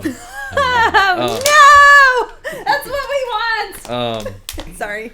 So, but yes, we started making music, he rapped. I mean, we listened to rap growing up, right? So that was the art form that we wanted to express in. But I mean, to me, music, me being weird, music wasn't just about that. My goal when I was making music was I wanted to make people feel. The storytelling. It didn't even matter. Deeper than that. Yeah, it just, everybody's different. So I just wanted to evoke emotion. Now it could be through story, it could be through sound, it could be through so many different ways. But like if you won when somebody listened to something you did and they had goosebumps. That's like the win. That's as an entertainer in my thought. But also like sometimes it just makes you want to move. This makes me want to dance, right? Yeah. So, but as me being as aware as I am, like when I'm making music, it was a whole philosophy for me where music touches into like the core principles of the entire universe, and it's about frequencies. It's about understanding harmony. When we talk neuroscience, yeah, it is. Well, everything is a frequency. So a theory I have as a child was that we're actually like what a human being really is a photon filter. A photon filter? A photon filter. What is that? So light exists as both waves and photons. Okay, run that back one more time because I was doing something else and I couldn't process at the same time. Which part? Like the so life, or light. The light? Light. Okay. Like what emits as light it exists as both photons and waveform. What's a photon? A photon is basically light. Okay. So I'm gonna Google it. Yeah. Ask chat what a photon is. So, but it's a wave until it's observed. It's a fundamental particle, quantum. You're talking about quantum things now? Correct. Of all electrons. This is a theory I came up with when I was like sorry. 12. Okay, sorry. Let's go back to When this. you were 11 or 12? Correct. So, The first time the first time I heard you that. have some type ADHD, autism? Sure, all of them. Okay. No. I'm kidding. I've been diagnosed. Yes, ADHD and slight, like high functioning spectrum. That makes sense. Yeah. So. I love neurospicy. Yeah. You believe your belief what you found out at 11, But this all ties into music too at the same way because music back. is frequency that can only be observed through the ear. So everything is frequency. Everything is frequency. The only reason why color is the color it is because of how it resonates. At what frequency it resonates the way determines that the what light color is. Right? Yeah, the way that the light travels and reflects back. That's where color exists. From how it resonates, like how it vibrates. Okay, yeah. So it vibrates so quickly that it is a color. But that vibration can only be seen, it cannot be heard. And so there's this full spectrum of vibrations out here. And that music to me was a big part of that because like what I found fascinating as I just experimented, and my nickname my production nickname was the Mad Scientist. So that was literally what was on my business card. Okay. Was the Mad Scientist. How old were you when you came up with that? So original. It's early. It's great branding. Oh, really? I feel like is that sarcasm? Is that you being serious or sarcasm? No, that one's sarcasm. I mean, it's what they called me, not. It's what they called me, not like what I came up with. But we're talking about early mid-20s. That's why. Mediocre. No, I'm kidding. Oh, jeez. I'm kidding. Yeah. Stab. Low-rise jeans. The fashion trends there. What's wrong with low-rise jeans? They're just not that great. For who? Well, okay, for men, it's so good. I forget I work with men. I love working with men so much. It is so much fun. Just keep going. Yeah. So anyway, but I'm not even gonna comment. But my study was, or just how I looked at it was, frequencies. Like when two notes meet each other, that they're harmonic. Their waves actually will touch at their highs and their lows, and that's what makes it harmonic. It makes it sound good and feel good. And then you have sounds that are dissonant, which means that they don't ever touch. Like the waves will never meet each other, so they just don't sound like they belong. And same as that literally applies to all things in my eyes. I see where you're. Like so much of this universe, like when you're harmonious with all that is, like you're touched by it, and when you're not touching it, you have this dissonance. Sorry, it's really. I'm really processing it. No worries. I'm visualizing. I'm a visual learner, is what I realize. That's why, Corey, when we mix in key when we're DJing, it sounds awesome. And being a DJ, like you definitely understand that because you will speed things up and slow them down, and by doing so, it will change the key it is, and so you have to retune it to to where the next song matches the last song and it continues to flow. Yep. Yeah, I hate when DJs don't know how to do that as a listener. Yeah, exactly. Or else you're not really DJing. You're just playing a song after another song. Exactly. That's my favorite Put me part. on aux. Put me. Favorite part. You When- love that. When they work or when they don't. When they don't.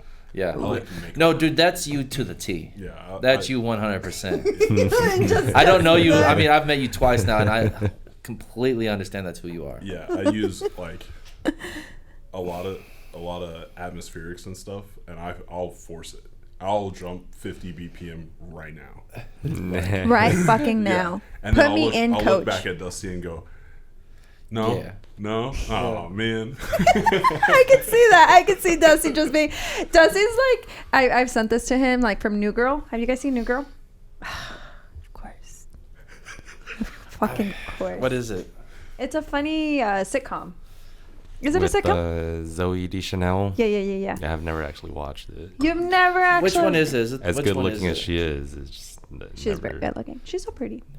I think I might have seen an episode or two somewhere. Have you not seen? Bro. I only watch dark stuff. Alright, If fair. it's not terrifying. So I'm saying It's if exactly it's who not he 50, is. if it's not 50 BPMs off of I whatever just- the flow is, he's not watching it. I just googled it, and one of the first links is a Reddit saying anyone else not a fan of New Girl. Oh. This whole episode has been anti me. Not really, but I mean, like when we talk about Attack on Titan, y'all were like, "Fuck that thing." I've not met somebody who doesn't like Attack on Titan You said it like doesn't it. have. Yeah. Just thought it was boring. Thought it I was didn't boring. say that either. I don't like it. You Just got- didn't. it just didn't. Yeah. Yeah. It just didn't. I mean, Boring. you know, I don't get Boring. mad when I think people no. are Honestly, like, I dug the idea. I not love the mad. concept. I'm just like, I've not met. I think this. I am finally understanding what this episode is. I've met the Reddit people. I've met the Reddit people. I have never What does had a that mean? Reddit account. That feels and very I- like. That feels very like disrespectful. Like. yeah, was Like, What are- like, are we are you like? Did calling you us just Reddit declare people? war? Well, like that? mostly Whoa. these two. Mostly these two. Oh, okay. Look at you trying to I make peace read- treaties all of a sudden I because read, you know you're I outnumbered. read a lot of Reddit, buddy. I don't read any of that. I don't- Dusty loves working with me too. That's his favorite noise when I'm like, "Oh, do you love working together?" And he's like, Huh? "See?" Where the fuck was I going with that? Weird background. The frequencies. Yeah.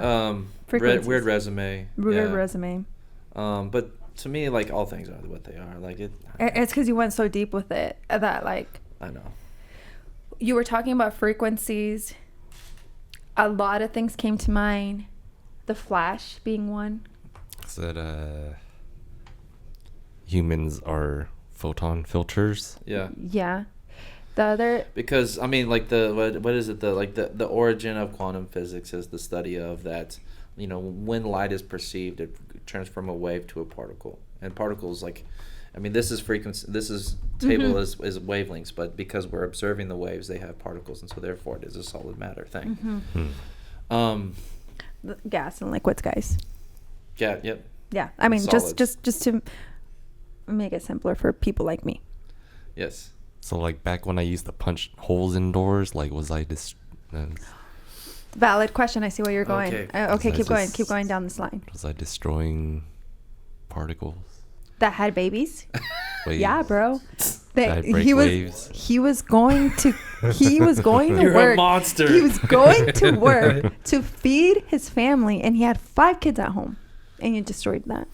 Going to work to feed his family. Now, Yeah, he was a father of 5 particles, a truth of the Yeah. universe. and he is- had a Mrs. Particles. Well, my fist went fucking through the shit. so- Yeah, and poor Mr. Particle said he didn't say. He didn't have a say. He just said, didn't have a "Oh, say. Dusty."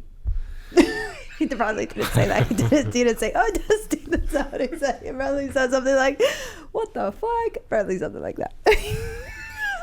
Where I'm going with this. You killed my father. Yeah, that's what the kids were saying. Anyways, okay, sorry. You were The- going with this. the That was a six-finger very man. that was really valid. What? Hmm. The 6-finger man. The 6-finger man. Is it 6 fingers? I think it's before your time. The Princess Bride. The $6 The million Princess man? Bride. No, the 6 million. He's like, what was it? Oh gosh, what was his name? The Princess Bride, that's what it's saying. Yep. Character profile role. He's a princess Humperdinck's. I don't know how to pronounce Humperdinck's. Humperdinck. That sounds like a fake name. It's because it's a fake story. It's he's anyway. If you didn't get it, we'll just move on. Let's go. Okay. Okay, let's move on. Some people will laugh at that. Some people will laugh at that. We'll find the niche. Yeah. We'll find the niche. So. Oh, so back to the photons, and yeah, you asked a really good question. My mind went to two different directions. I'm trying to figure out which one I want to go with, because one can be fun and easy and maybe more relatable, which is the Flash. Okay. I think like when we talk about the speed of light, when we talk about how the Flash is able to travel through time, when we talk about the Flash being able to vibrate through things, I mean, that's the Flash. Flash is pretty awesome. Flash is pretty cool. Or we can go down. I go down into transcendence. You were talking about harmonic things, angel numbers, harmony. It's all connected. It's all connected. And then it's not at the same time because we're on a floating rock. I mean, but it's connected. I don't think it's not. Okay, so you don't believe in coincidences? The floating rock is only here because we all notice it. I don't think I believe in. Yeah. Hey, because if we hadn't observed it, if we didn't photon filter. If we didn't, but that's what I'm gonna start saying. So, if I didn't photon, then how did I filter? Yeah. Well, then how could the Earth be here? Because others are photoning you. Yeah, we are observing you. It's the ovaries and the banana. Sorry. That sounded so sexual in my head, and I had to. Okay, sorry. I thought that's where you're going with that. Yeah, it was. Okay, let's go back. Really back. No, but it is all connected. But I would like to hear about what you say with the angel numbers and all of that. I'm curious. I'm not that deep into it yet that I know a good cohesive way and a simple way to describe it.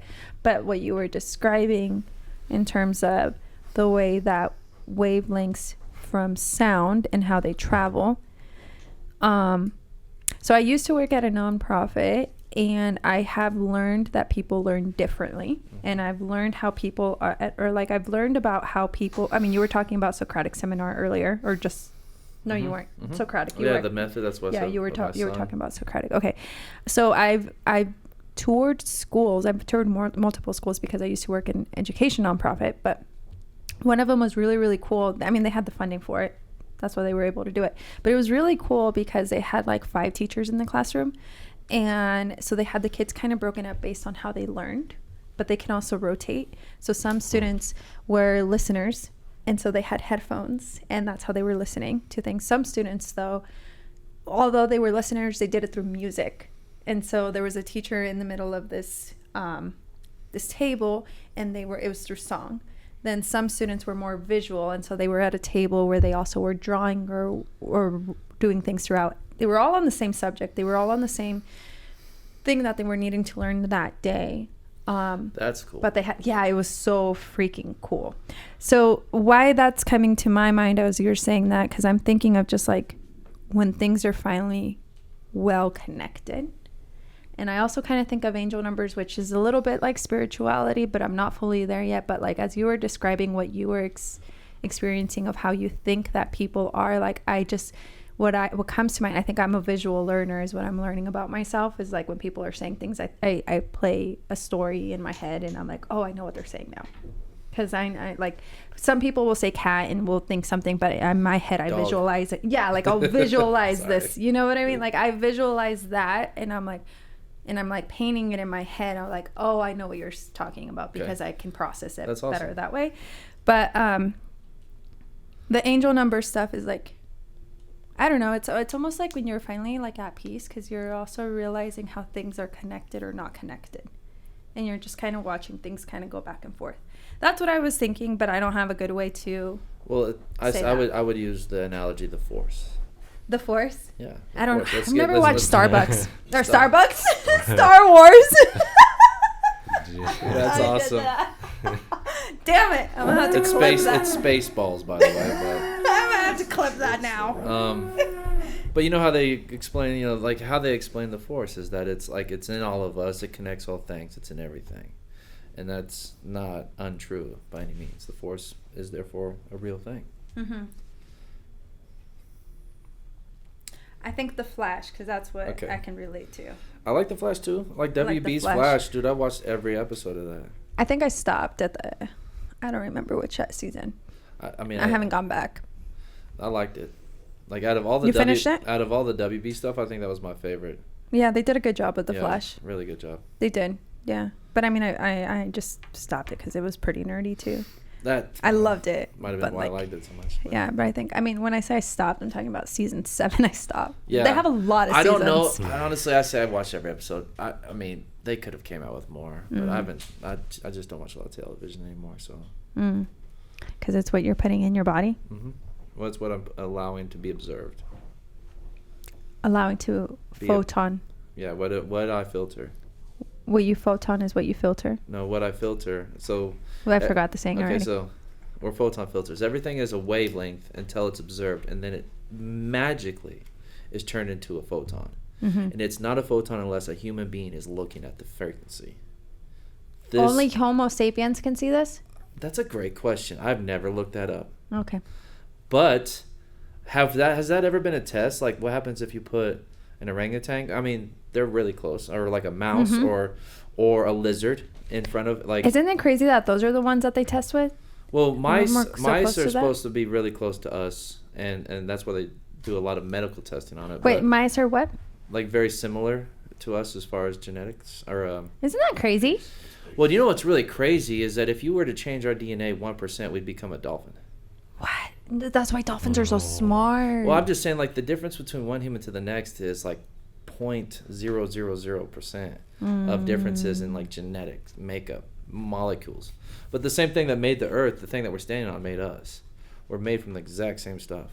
Isn't that crazy? That's what I mean. We are connected. It's all connected. The more So you... then, but do you? Oh, so it goes back to the coincidences. Hold Okay, on. what were you No, gonna say? No, he had an inner thought that I'm curious yeah, to yeah. hear it. Hopefully he'll say Oh, it on Jesus. the pod because sometimes he doesn't. No, because you said like, And sometimes the way that he goes is, yeah, you would have not guessed it.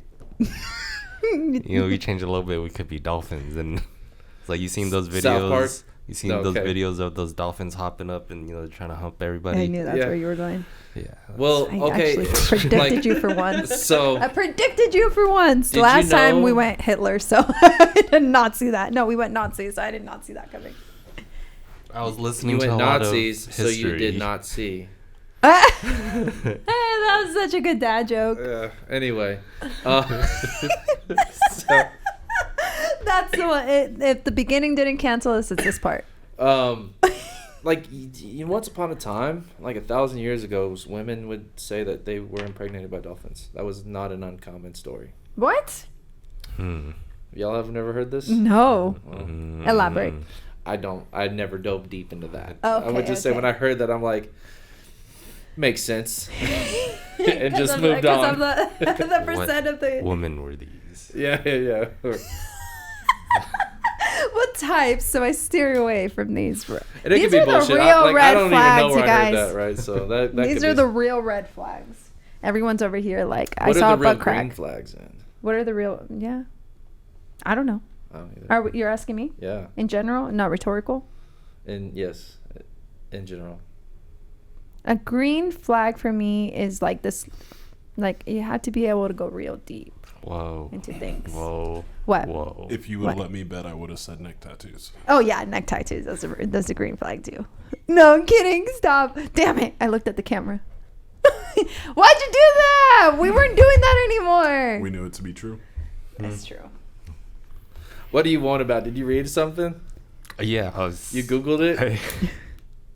So yes, stories, educate the people, real quick. Stories exist in folklore, particularly in the Amazon. Dolphins turning into men to impregnate women. But one famous case involves a researcher, Margaret Howe Levitt, having a sexual relationship with a dolphin during a 1960s NASA project, though she was not impregnated. That's Those are the red flags. I'm like, why Those are the red flags. why did that happen at NASA though? Like, we can be weird, but that's a red flag. Oh, why did that happen at NASA though? Because it's all connected. Because it's the universe. Because we know more about our space than we do our oceans, and we should be really scared of our oceans because we're She's 80% water. And the fact that people are She still just not more afraid of dropped a water. lot on us, dude. Yeah, and the fact that people are not more afraid of water still pisses me off. No, it They're doesn't not piss me afraid off. of the water. They're terrified of the water. That's only like we know more about the space. I don't than think we people. do I don't think in that people water realize that around enough. I us. say this in almost every episode. At this point, huh? Like, I'm getting to the point where I'm saying this almost at every single episode. That we're not afraid of water, or that we should be more afraid. We of should water? be more afraid of water than our space. Oh yes. Okay. Well, no, I think we are. You think so? we don't know anything about the water. But I don't think people realize that. You know what I mean? Like, people are Well, just people living their life. Yeah, don't like give it enough. Attention. Well, yeah. Yeah. Yeah. I mean, because you can look up and see the stars, man. You know, And you but- can't look down and see the bottom. That's scary. That's why I don't learn And you how know to how swim. far away a star is? It's a long way away, man. That's a good point. And you We're can't not see the high, bottom. you guys. You can't see the bottom of the water. Yeah. And it's not that far. It's like what the deepest. Comparatively the to the deepest stars. trench is like 6, 7, 8, 10 miles or something. And like we that. can't get to it. Yeah, dude. But we can get to. Wait, can we get to stars? No. Okay. Not even close. Okay. I'm not even on who convinced we you made it talk to the moon. You're not convinced we made it to the moon? No, not even. Okay, we got into this in the last one. Depending on who you talk to, apparently we have back engineered crafts and have been secretly traversing the stars. Really? Sure. Well, I mean, the stars that are dead, not the living stars, probably, because the particles. Because the stars that we see are the dead stars. say We're not we're- able to see the right. real stars. Well, that that cruising comes down to like relativity, and That comes down to the filter, the photon. essentially, yeah. I mean because frequency can only like okay. We're see when you said Einstein earlier, when you were talking about this is a lot of his discoveries. When you spoke on that he was the master, I would say that he truly was the master of the three dimensions, the three-dimensional, because that's where all of his rules of relativity, everything exists inside. So a star that you're looking at now is light, and light can only travel at a certain speed, which is, according to him, nothing can surpass that speed, and it just can't. Except love. Have you seen Interstellar? Sorry, keep going. So that's because the way I would translate the reason why that is because you leave the third dimension, and that's why I think he's like that's how. I see what you're saying. So, but the stars that you're seeing, they're so far away that yes, they have died since. But where it took the light, 10 million trillion years to get here. So the stars we see now no longer exist technically. According to that whole theory, right? Like, I mean, we've all watched fireworks. Yeah. And it's like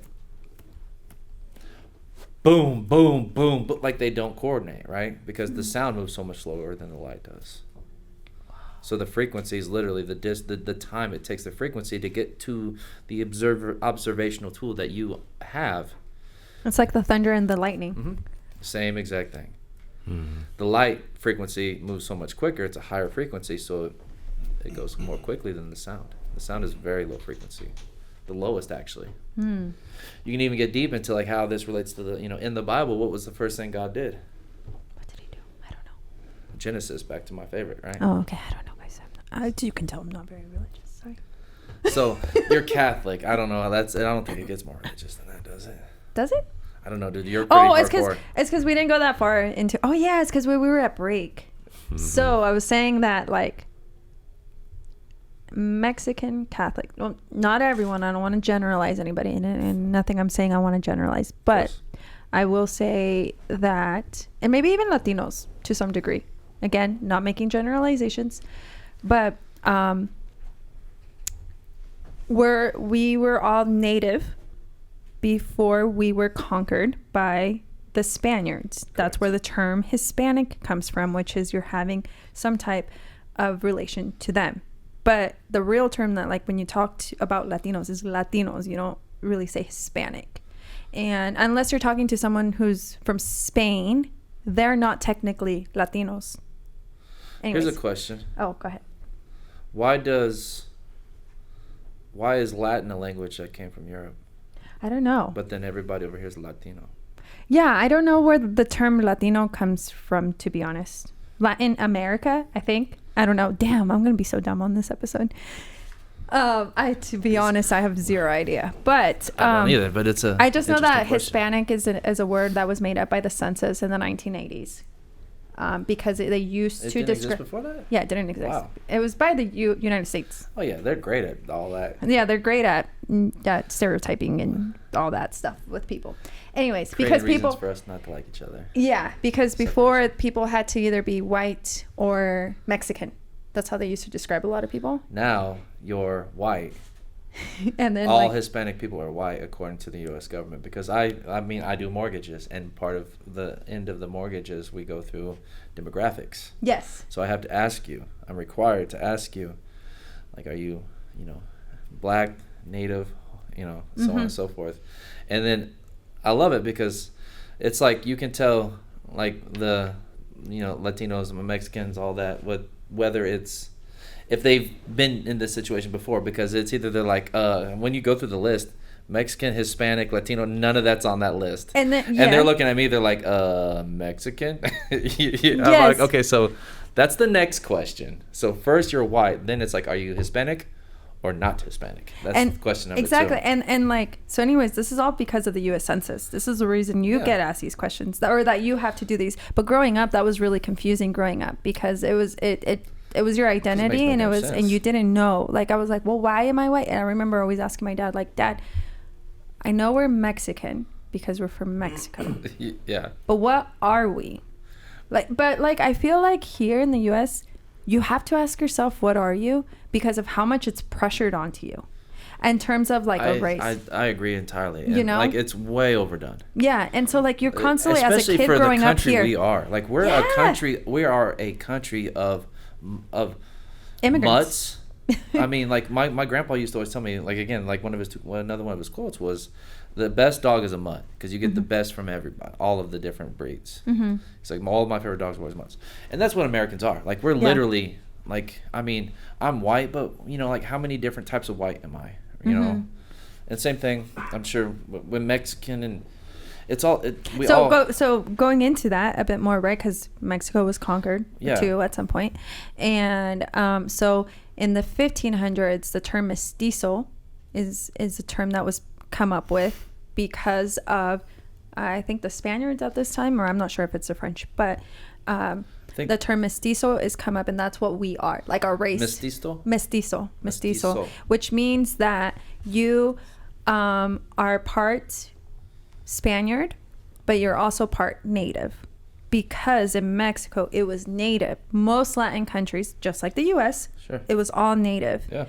And so what I was even trying to say with all of that with Catholicism is that, and what I love about Mexico and being a Mexican Catholic, is that a lot of our beliefs, like El Día de los Muertos, the stuff about La Virgen, how our rituals, I don't want to say the word rituals because I don't want anyone to attack me. But those aren't Catholic. They're not Catholic beliefs. At all. They are beliefs from our ancestral background. Which is awesome. And that's what I love. And that's why I think like I'm tapping more into more of my spirituality than I am. But it's also when you finally are able to get, because Mexico is also, every country, if they're not racist, or at least some type of colorism is an issue. Like, it's like, you don't want to be darker, you want to be lighter. Just about every country deals with that too. I mean, we're talking Korea, who has lightning creams.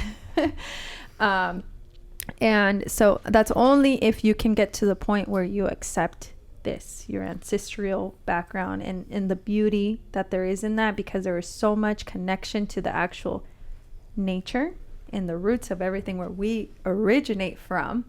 And then going back to the universe. Yeah, I know. And how it's all connected. Because like, the unfortunate thing about having lost so many people in my life now, and the fortunate thing about it, is that I'm learning a lot of all of our beliefs during their passing, and how we need to honor them as they're about to pass, and all the different little things that we have to do that we would never do here. We would never do here, as in Americans would not do here, maybe. And because I feel of like that connection to being the American though native. means that it's all welcomed. It's all.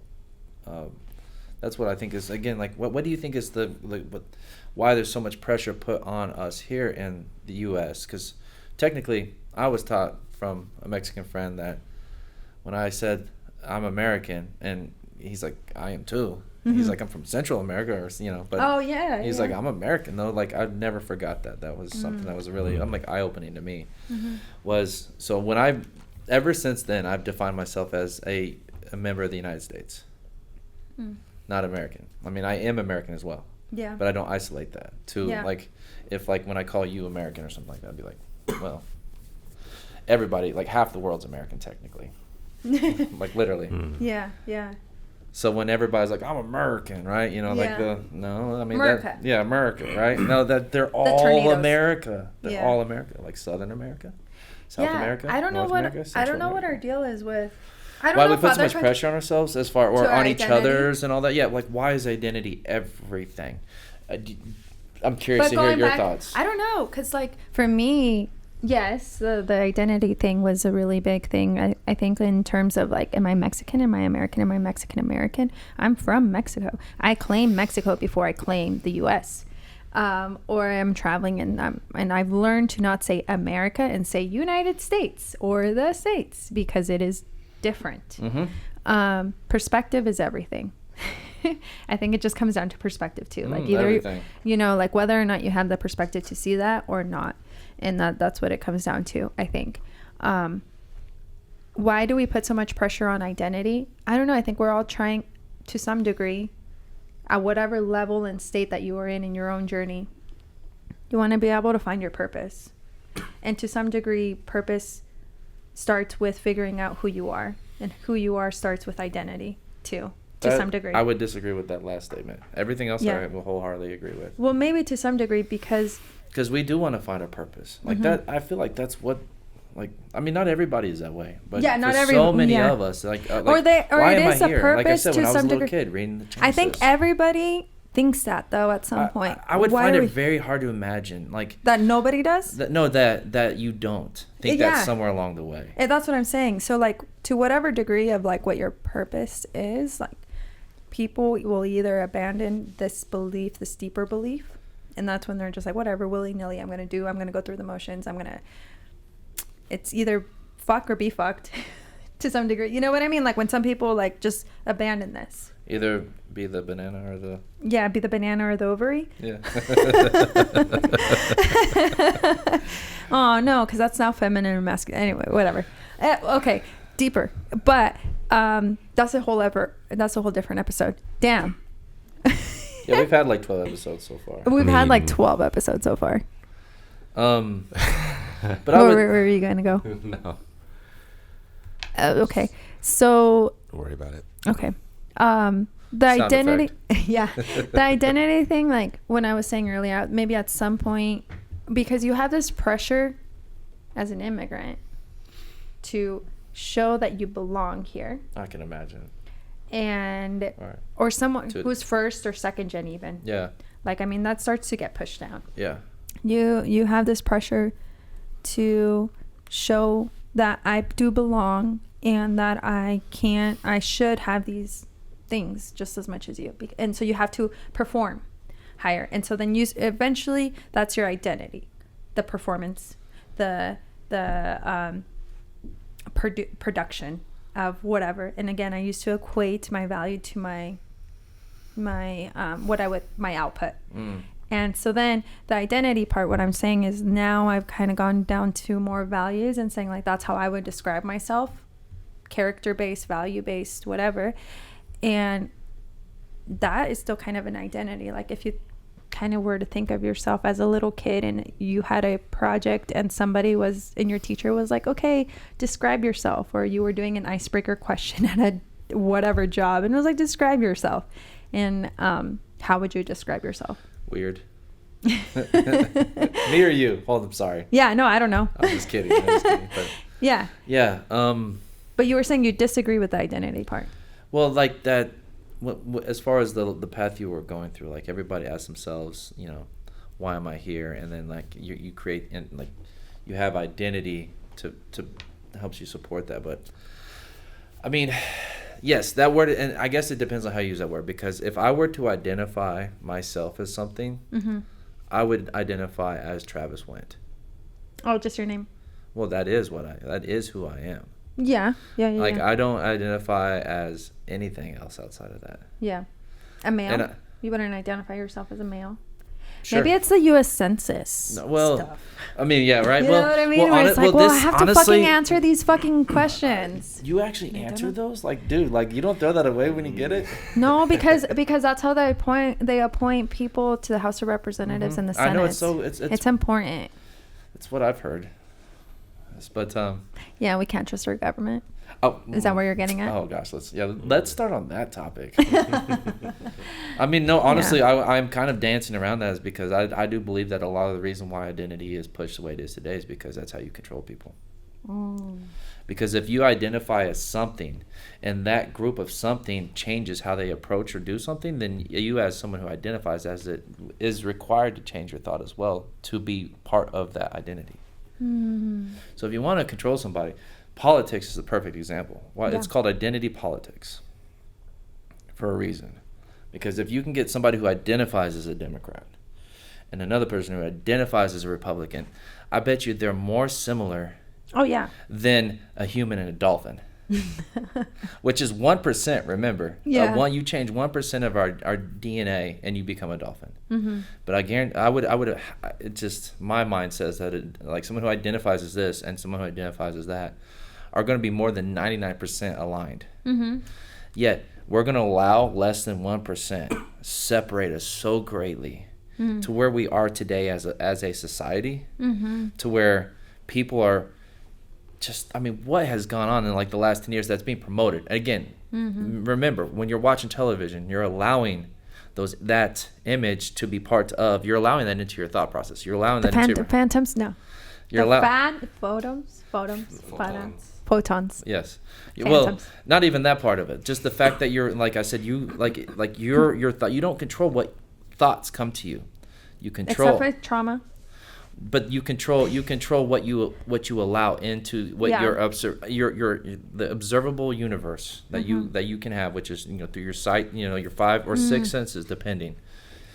You will, like, what you allow in is what's the precursor for what your thoughts are. So when you're watching the television, all you see is how much Democrats this, Republican. It's everywhere, and that's not on accident. No, it's that not. is all designed, and so it's designed for control. Yeah, absolute control. The easiest way to control a group of people, or how do you conquer someone? Like what's the oldest rule of? I shouldn't say oldest, a little over the top, but divide and conquer. Right? I saw where you're going with that. So you want somebody to be weak, you divide them up. And when people have numbers, and we, the people of the United States of America, are the power. Oh yeah. And if you don't want us to have the power and you want to make decisions for us, you have to separate us. Yes, 100%. And that's why all this. And so when I feel like all this identity is being pushed so hard, it's the easiest way to separate people. Easiest way is that now they identify as this, so they've co-signed. So now they have to behave like that according to, if they want to be participant in that identity. I don't see people thinking it's okay to destroy a Tesla because of whatever that was all about. I don't even know. I'm really that not connected.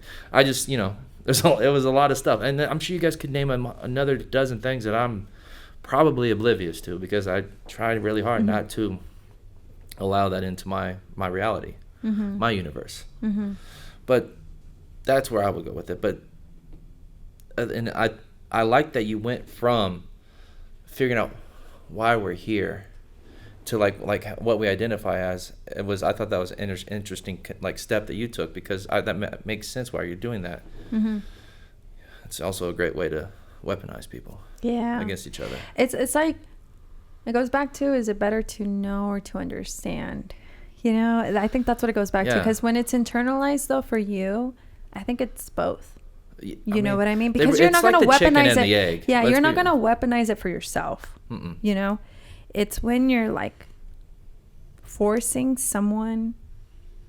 your beliefs onto somebody else. But through identity, you don't have to. Yeah, but what I'm saying is like to know and to understand. Like I think that's helpful for you as an individual Sure. because you're not going to weaponize that for you because you have self-interest and you have. I mean, you're not trying to self-sabotage yourself. Typically, yeah. Like I mean, subconsciously, it's amazing. But then we go into neuroscience. Yeah, yeah. It's really amazing how that, like the self-sabotage is real. Yeah. I mean, like, okay, perfect example. What I love is one of the analogies about the glass ceiling. You know where that term came from? Mm-mm. So, from what I understand, is fleas. Fleas. If you put you put fleas in a bottle and you put a lid on it, a clear plastic lid, they will jump and hit that plastic, and they will realize that there's a ceiling there. You remove the plastic, they'll never jump out. They created their own limitation of where they think how high they can go. And like the next generations of fleas will not jump. Yeah, because it is genetic. Well, it's taught. Yeah. It's like we don't jump higher than that. But it is genetic too, because that's how generational trauma happens. For sure. Well, I mean, because when we go down neuroscience stuff, like why is it that you have so much anxiety? Well, I mean, okay, we'll now go way so then back. we can really get into that. Would be like nurture versus nature. Like is how much of who we are is the environment that we were born in versus versus the genes, and is it actually that the genetics, which we can dive into like epigenetics, which I tap out there. I don't know. So I don't know what that is. So epigenetics is like I forget the specifics, and I'm very layman at it at best, but a large percentage, and I'd be curious to see how much, like even like 80% or greater of our genes are not actually fixed. They can change at any time, and they change based upon our environment. So our environments actually will affect our DNA. Yes. I can see. Yes. Yeah, I mean it makes sense, right? Because if you take like who's ever seen the movie Trading Places? I haven't seen that. Eddie Murphy movie from like the 80s. Okay, great, perfect example. But long story short, take Eddie Murphy. He's a homeless man on the curb, pretend like he has no legs, trying to get some, begging for money. You have Dan Aykroyd, who is the white, successful, 80s suit wearing business guy, right? Well, his two bosses, they make a wager that they could take Eddie Murphy from the street and put him in Dan Aykroyd's life, and he will perform just as well, if not better, than Dan Aykroyd does. And if we switch Dan Aykroyd's environment and put him in the same situation that Eddie Murphy's in, he'll be as bad, if not worse. It's a good movie. It's not that deep. It's really not that deep. It's an Eddie movie. It's an Eddie Murphy movie. It sounds like a remake of Good Fortune right now that I've seen recently. What's that? Good Fortune is the one with... How old is that movie? It's very recent. It just came out. I just saw it in the movie theaters. So Good Fortune is a remake, is what you're saying? Okay. I'm saying that's a remake of that because it's a... what's his name? One of them is an angel. And Keanu Reeves. Keanu Reeves. I want to see that. Anything Keanu, I want to check Aziz it out. Ansari is the other actor, and Seth Rogen. Seth Rogen. Seth Rogen is a successful actor. The other guy that you just mentioned is the one. Yeah, he's the poor person. And then if they were to switch lives, I remember that. Really... Okay, I've seen the preview for that. Yeah, right. Where he wishes to be, Yeah. And then he doesn't want to give it up or something like that. I just. Well, one of them is like, I don't want to change. This is amazing. Yeah. And then he was like, you were supposed to want to change. And he was like, I don't want to change. He's trying to teach him a lesson and it backfired. Hella backfired. And Keanu Reeves is the angel. And everyone's like, and everyone's like, whoa, he's so hot. They really tap into that. He's a beautiful human being. He's a beautiful human being. Yeah, Keanu Reeves is really beautiful. At least what we've seen. I don't know him personally, but it's like Ryan Reynolds. Yeah, he's a beautiful human being. I think he's so funny. He's hilarious, dude. He's so funny. And that's why I think he's beautiful, because he's so funny. Well, absolutely, that is beauty. I would love to think that. Which Chris is Star-Lord? Pratt. Okay, yeah. Yeah, dude, hilarious. I love that dude. Yeah, I hope that's who who Star-Lord is? The captain of Guardians of the Galaxy. Oh yes. Oh, he is good. Aren't they related? No, they're not. I'm thinking of what's his. All I know is it seems like every actor's either a Ryan or a Chris these days. Yeah. I don't know what there's a lot of them. It's because he Chris and somebody else are related. His Yeah, brother is the one who is dating Miley Cyrus, I think. He's Miley Cyrus's boyfriend. You know, it's almost like That's a when hell of an people identity. Yeah, it's almost I like when identify people as Miley Cyrus's boyfriend. it's almost or was not anymore. Or it's almost like ASAP Rocky. I love ASAP Rocky, but people will be like, "Oh yeah, Rihanna's husband," and it's like, I didn't know that. For real? Yeah. They were married? Nice. Yeah, I yeah. didn't know that. Like 2 Good kids. job, dude. They got 2 kids. Way yeah. to go, ASAP. Yeah, I know, for real. I mean, I love ASAP. I feel I've always people dug like his music, man. I Like, feel like people sleep on him. As Yeah. soon as honestly, for possible. like a lot of the, you know, non-millennial rappers and such, that like a lot of them, I'm having a hard time co-signing for some of these dudes, man. Like, they don't really do it for me. ASAP. Grab me, yeah. For sure. Yeah. Damn. I mean, we could have gone so many different directions, but I'm getting word of some of the timing stuff. So, Dusty, where do you want to head next? I have an activity or I have lightning round. You decide.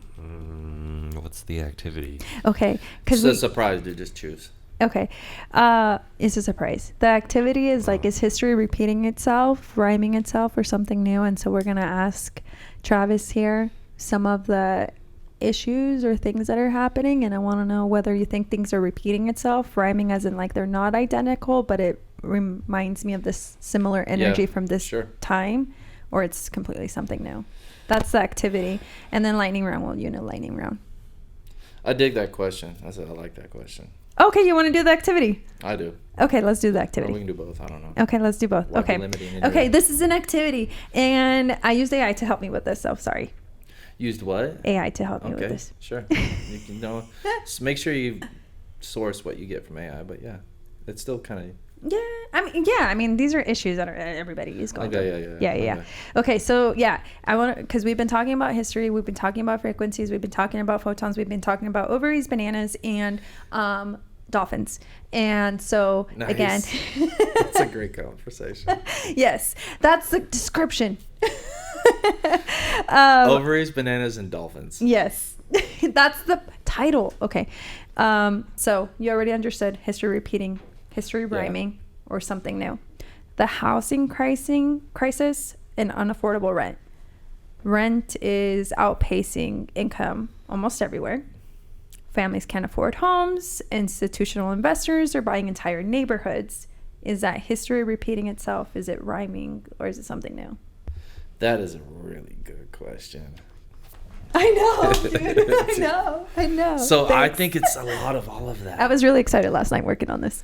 I think it's a lot of all. I think it's not one. It's not a. Because history is repeating itself, and it always has. It just looks. We just have to look. It depends on how far back you go.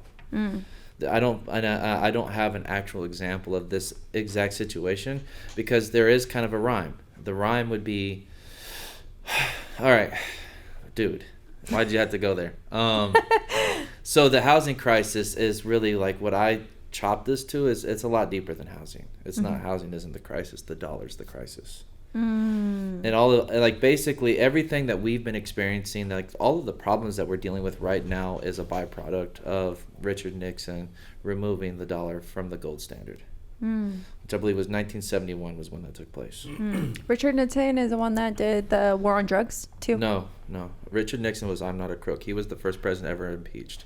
Oh, War okay, on okay. drugs was the Wasn't that Reagan? yes, thank you, Ronald. Thank you. Yeah. So Okay, like Republicans, like That's when it their switches. guy. That's when it switches, right? When When, because Democrats were used to be Republicans and Republicans. You know what I mean? No, that's a long time ago. That's even longer. Okay. Yeah. Okay.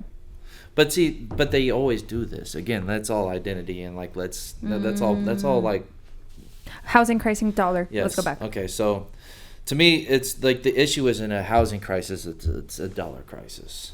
So, I mean, if you look at from every statistic that took place from that moment, the difference in disparity between the people who have money and the people who do not have money has just gone exponentially, has increased. Not only that, but the value of what an actual dollar can do.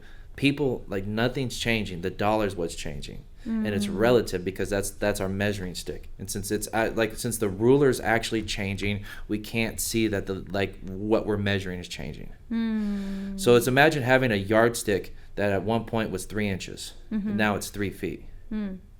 and we're still using the same yardstick and thinking that there's no relativity, that it is the same thing. So the housing crisis is a dollar problem.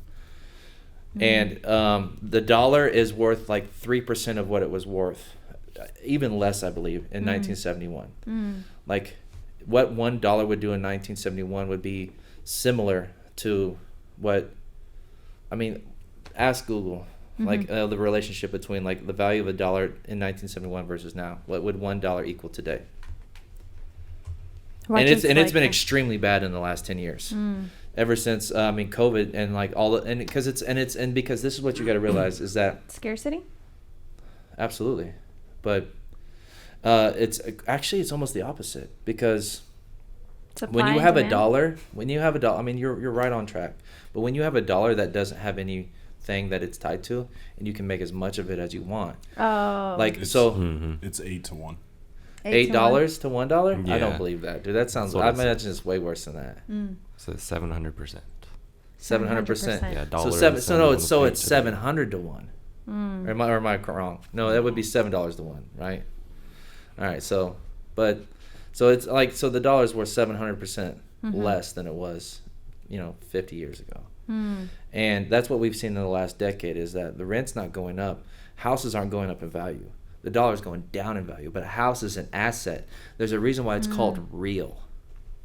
Like, this is really big deal that people are not respecting. And one of the reasons I love what I'm fascinated by what I do is because I work in real estate. That word is important. Very, very, very important. Not only but legally, but in all actuality. That this is a real thing. It's an asset. It's real. It does not change in value. But what it's measured up against, the yardstick that keeps growing, is changing. Now, it does appreciate. Don't get me wrong. There is appreciation in housing, and it's about supply and demand. And there is a huge shortage in housing, and that was from like the housing crisis, or the financial crisis of 2010 was. Statistically, every decade from like 1960 to 2010, like we made like 6 million homes, like clockwork. Then from 2010 to 2020, we only made like 600,000. Like we made like less than 10% of what we normally did in that decade. Now, but our population grew. Everything grew. And you had a combination of, because of like the student debt crisis, and a number of variable of other things, that the average first-time home buyer was growing in age. They weren't moving out. They were staying at home with mom and dad until, like, I think right now the average age for a first-time home buyer is 31 years old or 33 years old.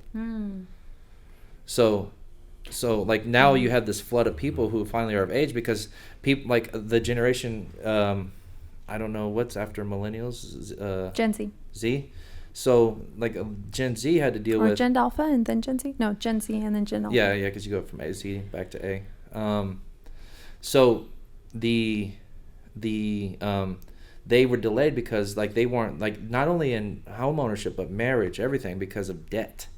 They like no generation has ever come out with as much debt as Gen Z, and probably millennials too. I don't know exactly, but probably I can see that. I mean, because with school, I feel like we're talking about college crisis and all of that. Well, I feel like one of the greatest like refills. Yeah, there you go. Like one of the greatest forms of predatory lending is student debt. Yeah, 100%. Yeah, we're talking about an 18-year-old, and you're not actually educating them, and especially when this. Don't worry about paying it back. And the student, like, oh my god, they don't know anything. Look at how much tuition has changed. That's a funny, interesting word. You have tuition and intuition. Anyway. Yeah. Yes. That's how my brain's constantly working. We're still on this activity, so next one. Okay. So, so there's more questions. So, but yes. More. So the problem is, I guess in this form, I would say it's a rhyme. But if you want to go back even further to like the last, world currency that fell, then I bet you it's repeating itself. But we'd probably have to go back to some kind of like Roman coin or something. That's how far. But I would imagine I guarantee you can find a moment in time that perfectly mirrors what's going on right now. Yeah. If you really get down with your history. Do you want to ask the Pretty next sure one? the most recent currency that failed is Venezuelan dollar. Well, I mean, as far as a world currency, like what the whole world used as the Oh, because measuring stick for isn't trade. it Yeah, they call the that US dollar? the reserve. Yeah, currency well, the or reserve. the Well, reserve and at this currency. moment it is a reserve currency because of the Fed is a reserve. And isn't it the US dollar that's the reserve one? And that's why we have a lot of, the United States has so much power right Correct. now and so much influence over the other not countries anymore, right but now. yes, we have since which was the what you call it accord, which was when we removed ourselves from the gold standard. We literally we defaulted on almost everything. Like we literally still the whole world, fuck you, we're not giving you any gold and we're not using it anymore. We're going to use the dollar. And one of the best moves that we ever did was we made an arrangement with, which I believe is the Saudi. Don't quote me on that, but your Middle Eastern, like where oil cannot be traded if it's not sold and bought in the U.S. dollar. You cannot take yen. You cannot take any other currency and buy oil. You would have to buy U.S. dollars, then buy oil, and that's what gave us the control after gold. Didn't they just? And that do the just first ended. trade? No, Yeah. the first time it was not renewed was last year. So Yeah. we know, or this year, or think no, or it's it ends this year. here soon. Yeah, The first transaction not using the dollar was like a few months ago. that's what I'm saying. So we're in a unique situation. So, Who's that mystery guy on that mic? Well, maybe you'll find out one day. yeah, Keep watching the pod. sexy voice though. Yeah, he actually sounds. Does he look like that in person? I don't know, girls. Yeah. He does. Man of mystery. Does. He has a neck tattoo. Yeah.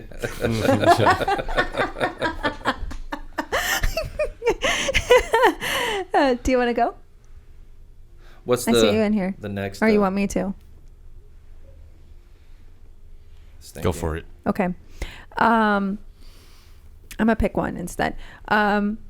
Right now, side hustle grind. Everyone has a side hustle. DoorDash plus freelance plus Poshmark. Are we repeating grind culture because of where we are at right now? What's grind culture?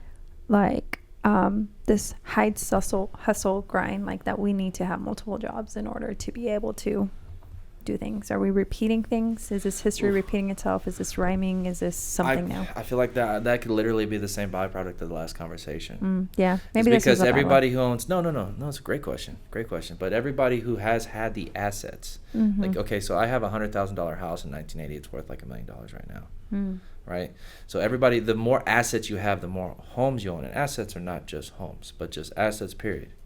The more that you have of things that are real, that you can't like. That's why the rich is getting richer, not because of like there's some evil plot going on. I mean, there could be. Let's not go there. But Illuminati. yeah, but it really is just a byproduct of the fact that if you have an asset, you're going to continue to become richer just because of what you own and possess. And if you don't, if you weren't since '71, if you weren't part of that game, it's a 700% difference between where you are and where you were.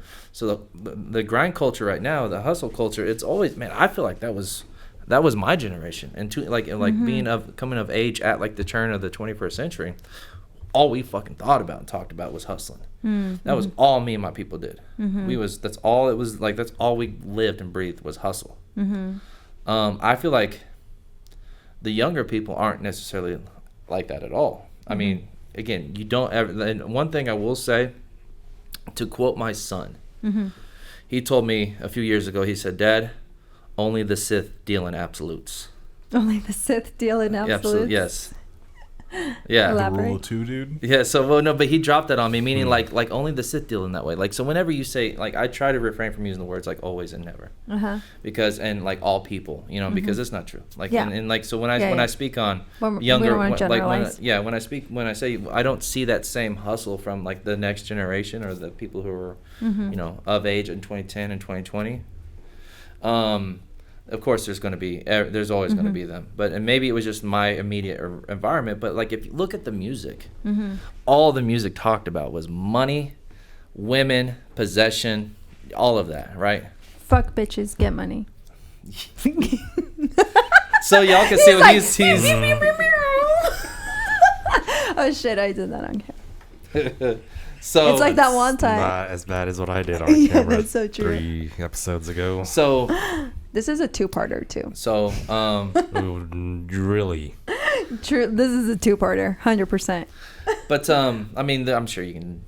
It's okay. Like, No, we got out of like part the one, last part two. 2 hours of us talking, you got a good 20 minutes of actual quality content in there. I'm sure. So Yeah, We- two clips.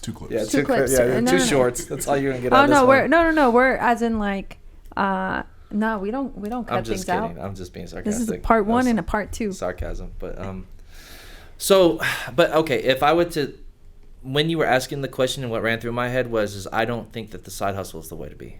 That's not, Yeah. because if you're putting, I've never seen people put 50% energy into two different things And then and get nearly the same amount of outcome as if they put 100% into one thing. Yeah, 100. Yeah. So I'm starting to sell Pokemon and Magic cards online, Okay. and I'm putting less than 8 hours a day into it, and we're gonna see how long it takes for that to pay off. Okay. I'm not saying like, well, listen. So episode? now, like I'm not saying that there's anything wrong with, and like do you and hustle. Like you got to do what you got to do to connect dots. Like I mean, I'm not the type of person that believes you should like really rely on anything other than your own abilities. Mm-hmm. But what I would say is that if you put in that little amount of time and the reward outgains what you're doing, you should figure out a way to make that your thing. Yeah. And you should that should be an exit out of what you're doing. Yeah, side hustles need to be gateway drugs. Yes, 1,000%. Yeah. Where we're going to be mixing uppers and downers. It's you gotta balance your day it's out, the next logical step, man. It's just what you do. Oh my god. Man, okay, hold on. Well, it's because I'm trying to figure out like where to go. Okay, well, it's because we would have done lightning round next, and I don't. What was the first thing that you did that you would consider a side hustle? What was the first thing I did? Make music. Actually, dude, that's all I've ever done is hustle, man. Like interesting thing that I always like a mindset that something I came up with was I've been in sales my whole life. I've been 100% commission almost since I was like 18. I've never really actually had an hourly wage and a paycheck that I knew was going to be a certain dollar amount, which is a wild way to live. I learned. I didn't realize that wasn't normal. But I always consider what I eventually started telling people was like, well, I'm a wild animal, and most people are zoo animals, right? Like if you like, and it just as a way to make myself like look cool, sound cool, especially like talking to a lady, be like, oh, well, I'm a wild animal. You think that? Oh my god! I think like as if a guy was like, I'm a wild animal, I'd be like, what's something wrong with this dude, right? Yeah, of course. yeah, Well, that's called every man in his 20s, by the way.